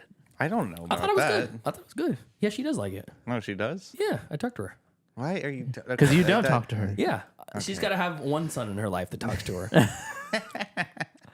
It's weird when I give her a hug when we leave when we hang out. She hangs on just a little long. Yeah, and she lingers. Yeah, under her breath she says, "Goodbye, son."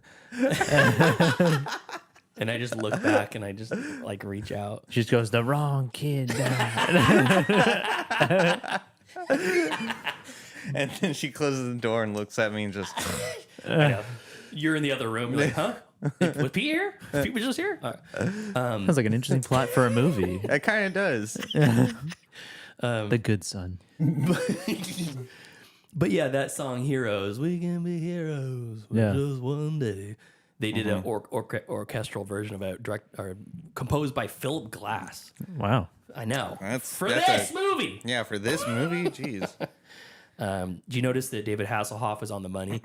Is he? Yeah. I did not notice that. No, I had no idea. It's like Arnold Schwarzenegger library in Demolition Man. Oh, yeah. He was president? Yeah. I thought Paul Rudd's character's reaction to how Duck was a creep was really well done. Like that whole confrontation scene was really good. Yeah. But the quick forgiveness is really what irked me. Yeah, you figure like that would have lingered at least a little bit longer. Yeah, it was like just like that. He like turned a new leaf. Hey, let's go get fucked up, babe. Yeah. What do you say? Let's go get laid. It's like, oh my God, no, this guy is spying on his underage patients. Oh, another thing. Okay. This is more bothered. Settle in, boys. It bothered Here me. Here we go. So when he's like doing like has a patient, a child, and and she has the prosthetic leg and she's walking on that like treadmill thing, the VR treadmill. Yeah.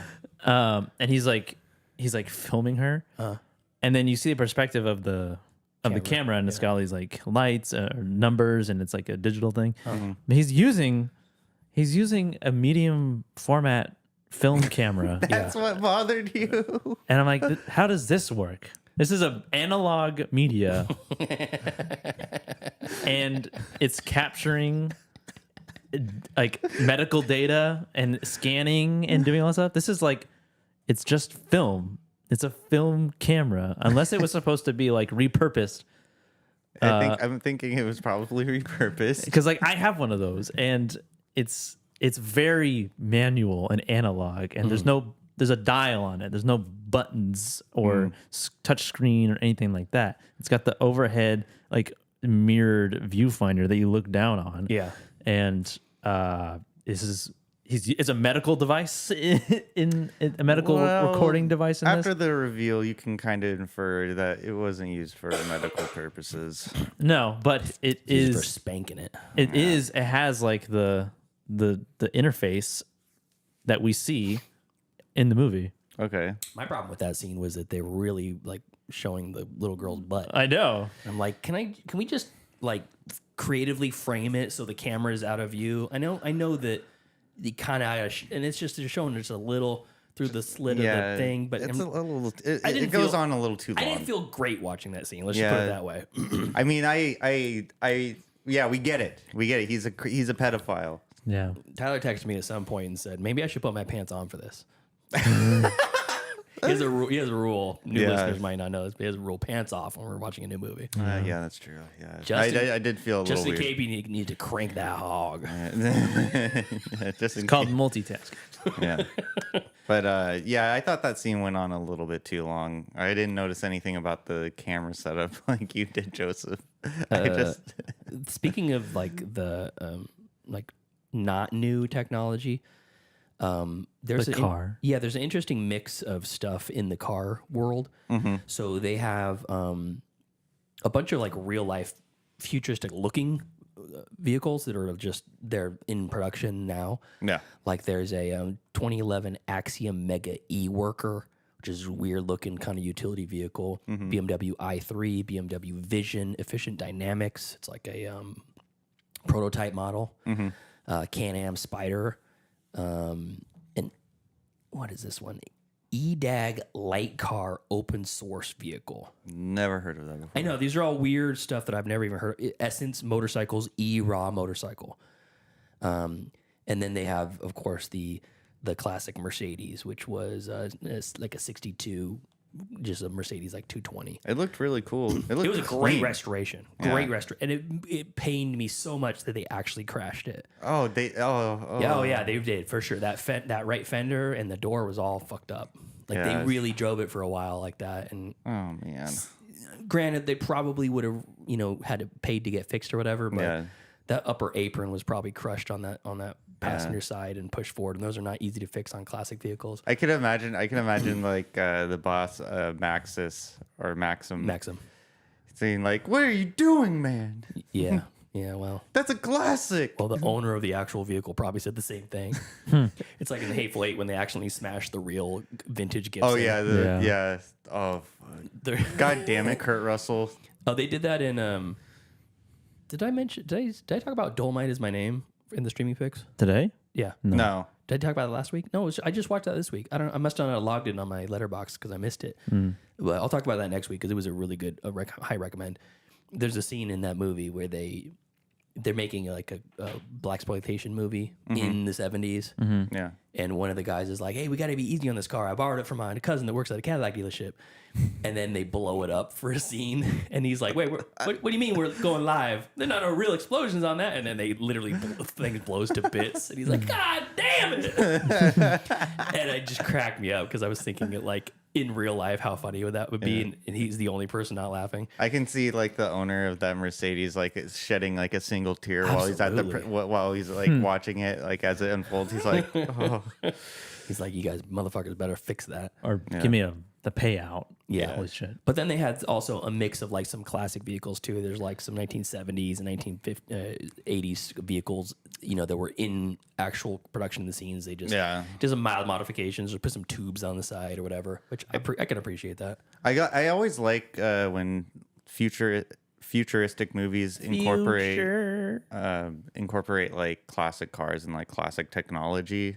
And they kind of do that in this movie too, because with Leo's cell phone, his girlfriend says this is the oldest one I could get because if you look at his apartment, like there's nothing futuristic about it. It's like just your run of the mill. He turns away from the TV in the diner too, and the diner owner comments on it. Yeah, he's got a sidekick. That's his phone. Yeah, that's what it looks. A Nokia brick. Yeah, that's what it looks like. It looks like a sidekick. What would be even better than the actual plot of this is if she gives him the phone and then he gets addicted to the phone and forgets about the actual mystery.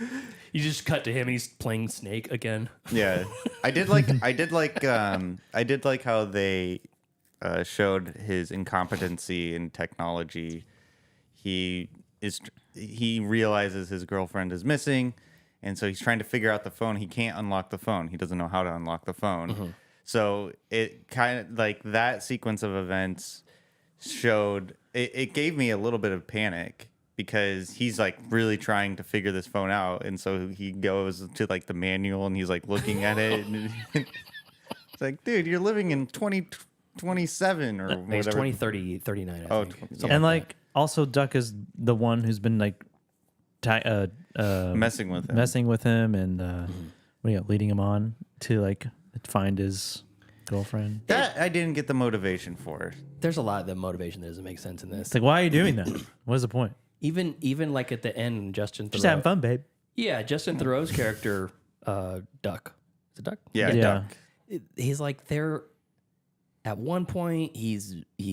I know he's just faking that he's remorseful for this, sex, stuff with the kids. Yeah. But he's like nice to Bill, and then he's like repentant towards him, and then once he walks in on him with the knife in his neck, he's just like, I'm gonna go fuck your daughter now. Yeah, it's like finally I get that pass. I know. When is the motivation flips like on a dime? And yeah, maybe that shows just how sociopic those guys are. Mm-hmm. But I don't know. It just I felt like it was just more sloppy writing than anything. Yeah, I think so as well. And then the whole between Cactus Bill and the military police, that never paid off in any way. Like, why was the military police following him? Because in the background of the movie, you can hear report anyone who has escaped from their service to your nearest military police officer. And so that was going on. That was like a kind of an ongoing thing. Yeah. And the general, or no, I think he's like a sergeant or something. And in the beginning of the movie, Cactus Bill sees him in the bar and like kind of raises his drink up to him. And then towards the end of the movie, they confront him in front of the brothel. And for the life of me, I can't even remember the conversation about what. Or like the sergeant or the sergeant, or whatever.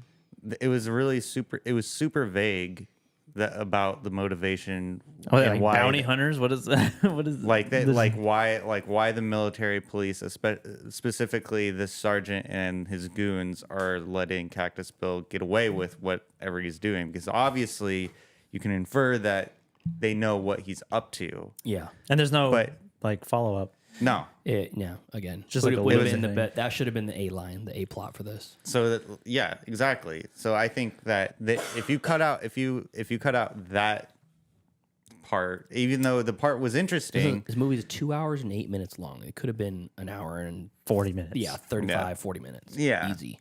It's just it just felt directionless, and I think that visually it was fine. Paul Rudd was I thought he was really good. Yeah, I think for the material that he was given, he did well with it. Forgot to mention Dominic Moynihan in a very small role. Oh yes, yeah. the geisha Meridoc Brendybach himself coming in as this weird sex geisha. This like robot pimp. Yeah. I know he's got like the dummies that are on the bed. Yeah, he's got the two robots that are fucking each other. He's some sort of a pimp or liaison or sex liaison or something like that. Yeah. And I'm like, I saw him in the credits and I'm like, oh, that's cool. And then he enters the door. I'm like, fucking Mary, what do you got yourself into? When Cactus Bill is lying on the ground, the knife stabbed in the side of his neck. Mm-hmm. Like it's like gone all the way through. All the way through. It's a weird spot to stab someone. Effective. Yeah, just like a slow death, a slow like suffocating, drowning, drowning in your own blood death. And Duck is like, should have been nicer to me. And then he goes upstairs. What he's really saying is like about his daughter. She was hot, dude. Oh, Jesus. There you go. We did. It came full circle. Yeah. Yeah. I'm trying to think if there's anything else interesting. It's actually won an award. British Film Designers Guild Award for Best Production Design of an Independent Feature Film. BFGA. Yeah, the old BFDGA. What was how did Duck explain the absence of her father? I don't know. Her father? Yeah. Because he's dead now, and he takes her. Duck? Yeah. I don't know. He would just say Uncle Duck. Uncle Duck's going to take care of you now. Yeah. I mean, she kind of... Now, both of her parents are fucking dead. Yeah. And then she finally speaks. So I was like, is she mute too? And then... Yeah, I always thought that was weird. That was the first time that she spoke. And has a little German accent. She's like, "Und we go down to my grandparents' house." I did like the fact that she's apathetic towards her parents, both being murdered. She's like, "Mommy and Daddy are gone. All right, whatever." She I got this fucking Amish guy here, though. I think. I mean, that's good. Yeah. I think it's because she was probably. I mean, she was basically raised in a brothel, so she probably is raised by hookers. This is just like AI. Yeah. Which I thought, that was actually that's actually a pretty good idea for securing a babysitter if you have a child. Raised by hookers. Just hire a prostitute. This is like in Yeah, that's a great idea. Curb Your Enthusiasm. It's like listeners, disregard that advice. Do not hire a hooker It's to like, babysit your children. It's a guaranteed babysitter. It's like in Curb Your Enthusiasm. And you might be able to take a little dip. Okay, please keep interrupting me. It's like in Curb Your Enthusiasm when Larry David hires the hooker just to use the carpool lane. Because he wants to get to the baseball game faster. Yes. I mean, if I had the money that Larry David had, I'd probably do the same thing. Yeah. Then you can take a little dip. No, you think?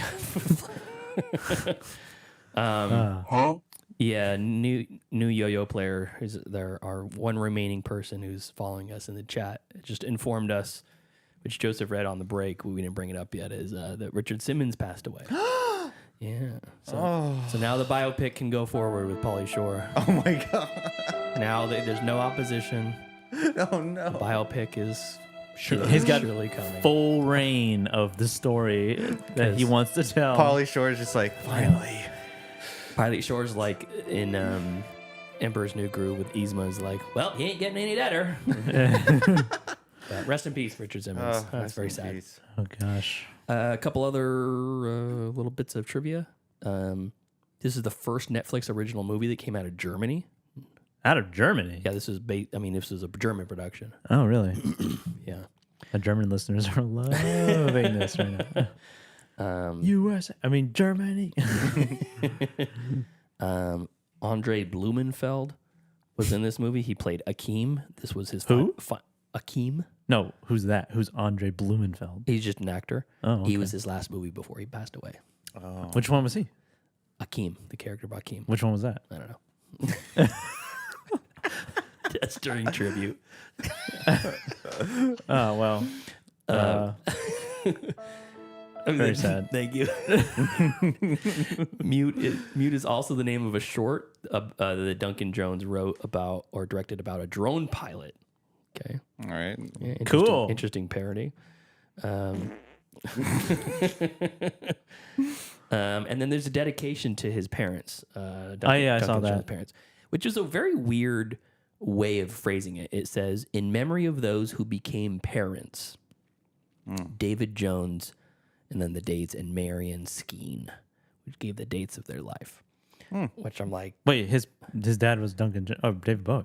David Jones is his real David name. Jones. His performing name is David Jones. This is David Jones. Sounds like a fake name. Control. No, Yeah. David Bowie sounds like a fake name. Well, it is.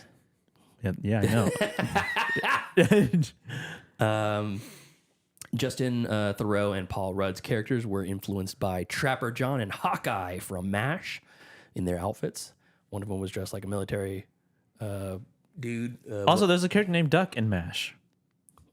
Duncan Jones must love MASH, I guess. So, He loves those military. I never watched it. So It's like like about doctors in the military. Yeah. The knife that Paul Rudd's character uses is called a Bowie knife, named after 19th century American pioneer James Jim Bowie. David, for whom it was created, but his obviously was named after David Bowie. Yeah. This is a Bowie knife. Get it? Because my dad. Because my dad, get it. Oh, David Jones. man. I mean Bowie. Dave Bowie's my dad. I like the idea. Like he uses a Bowie knife. You get it, right? And they're like, yeah, Duncan, we get it. We get it. In the scene where Leo meets Nikki in the restaurant, the prostitute is wearing a raincoat that's patterned after one of the replicants that Zora wore in 1982's version of the original Blade Runner.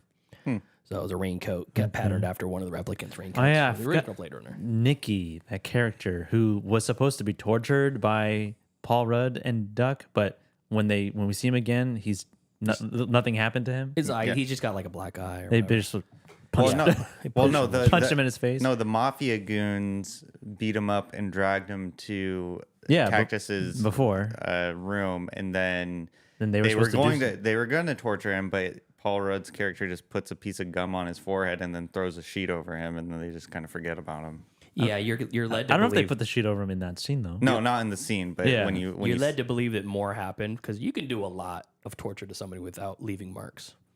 Sure.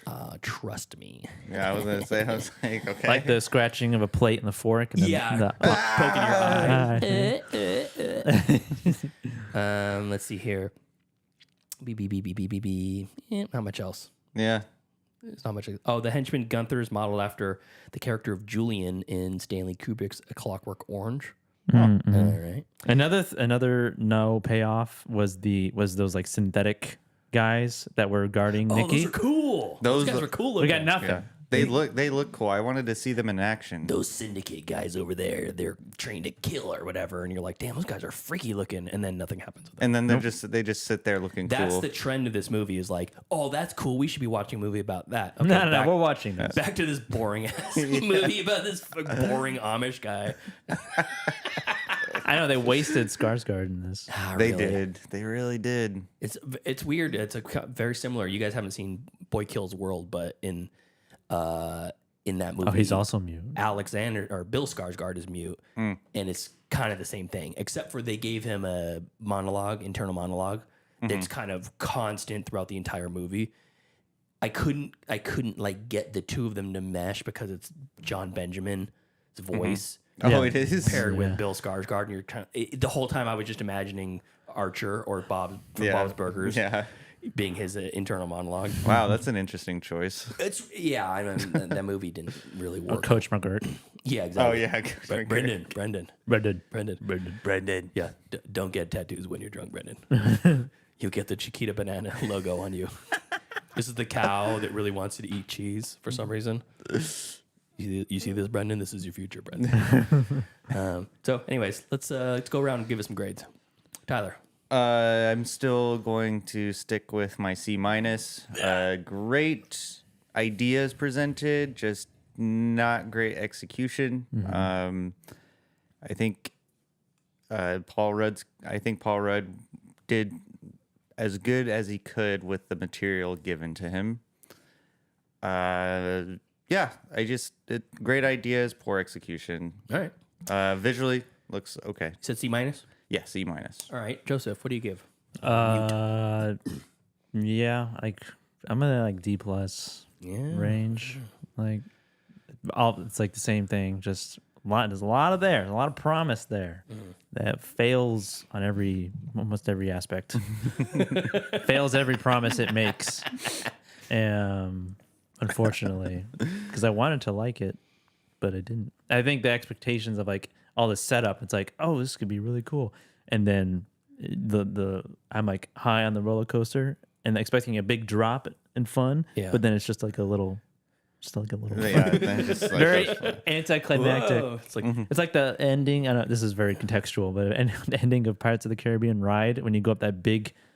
Near the end, go up big, and then it just like big drop, and then it's just right there, nothing, and it mounted to nothing. All right. So yeah, D+.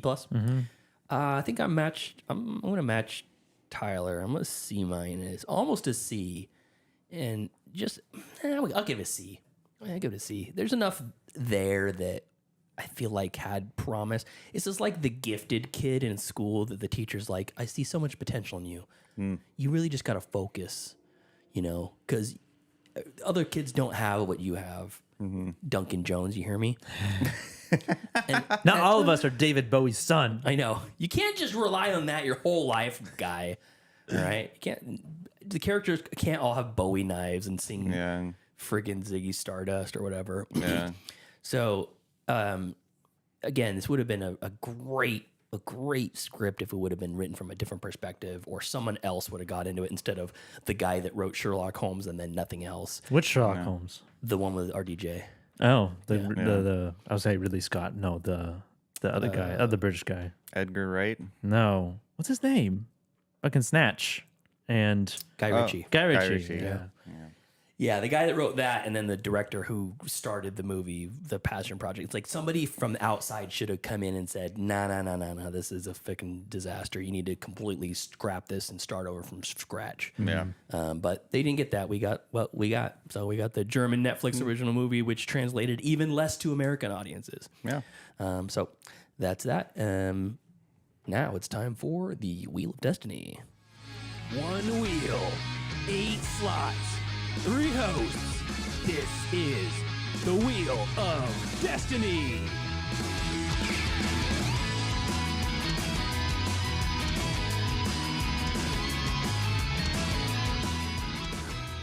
All right, Mute is off the wheel. Thank God. And I'm sorry.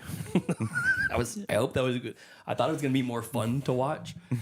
Like, it's not terribly bad. It's not so bad that it kept me engaged. Yeah, I was engaged. Yeah, I didn't get bored. Disappointed at the end. Yeah.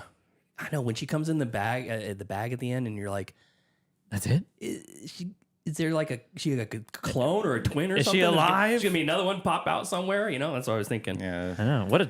He ended up being a really terrible person, Paul Rudd's character. I just didn't know how to feel about it. Tell me how to feel, Duncan Jones. Yeah. All right, so that's off the wheel. What's on the wheel? A movie that we brought up in casual conversation here in the Abeyta studios in the kitchen today, a couple weeks ago, and then earlier today brought it up again. So I feel like it's fitting that we watch The Core. Yes. Oh yeah, The Core. Nice. Yes. Where I haven't seen this movie in so long. I've never seen it. Really? You never? No. Oh man, it's so good. The plot is what that the core has of the stopped. Earth stops Yeah, spinning. It's essentially like sunshine. The sun has stopped burning, but except we're going into the Earth. I saw sunshine, and that sun was still burning. All right. Yeah. The fucking guy turned into a zombie vampire crisp. Yeah. Sunshine, from my memory of The Core, Sunshine is a much better movie. Oh yeah, Sunshine is a lot better than The Core. I've kind of heard this movie is a really crappy movie, but it's a fun. It's definitely fun. Crappy. Yeah. Aaron Eckhart, Stanley Tucci, I think. Cool. The Tooch is here. All right. The Tooch. All right. Cool. So let's recap the wheel for new listeners and viewers. We have Wheel of Destiny right here. It's 8 slots, 3 hosts, as the theme song says, and 2 picks for the Patreon. So we have The Core from Pete, Monster Squad from Pete, Suburbia from Tyler, American History X from Tyler, Do the Right Thing from Joseph, Notting Hill from Joseph, Kentucky Fried Movie from Patreon Heather, and Grizzly Man from Big Dal. Is American History X? Is it gonna be? Is it gonna be? Is it gonna be? I really hope so. That's a good spin. Damn. Yeah. Joseph, you want to call us one? Eventually, one day. Yeah. Once you got those fake wheels where it just keeps spinning. Oh. Monster Squad. Oh, it's so close to Suburbia.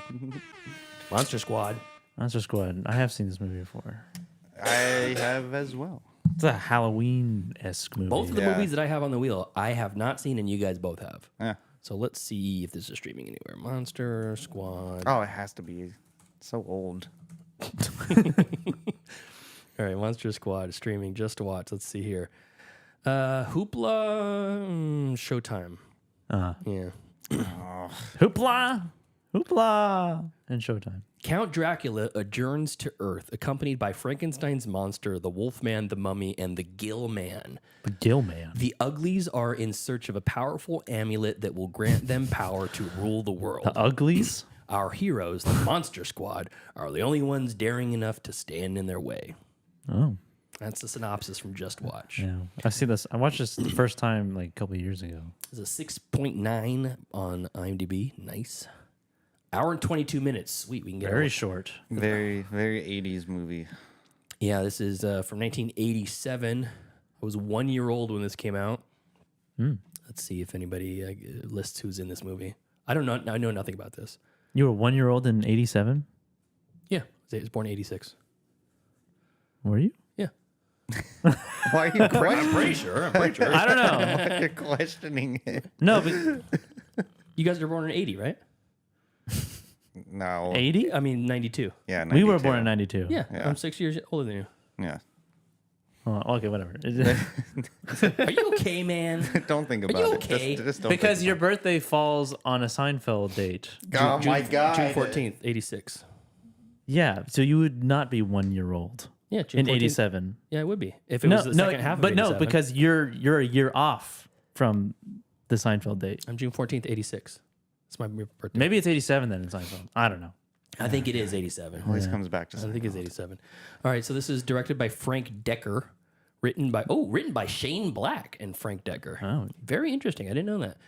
Frank Decker also directed Night of the Creeps, RoboCop 3, and he was a writer for. No, I'm sorry, he was a writer for all those. Let me see what he directed. He directed. Let's see here. Okay, he did direct RoboCop 3, Tales from the Crypt, Monster Squad, Night of the Creeps, and Blind Run. Really short directing list. Shane Black, we all know Shane Black. As far as the cast goes, Andre Gower, Robbie Geiger, Stephen Macht, Duncan Rieger, Tom Noonan. He plays Frankenstein's monster.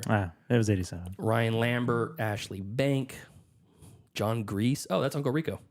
Uncle Rico. Uncle Rico's in this. Yeah. Sweet. Yeah, a bunch of people I don't recognize. So, well, we'll see how this goes. Tyler, you like this movie?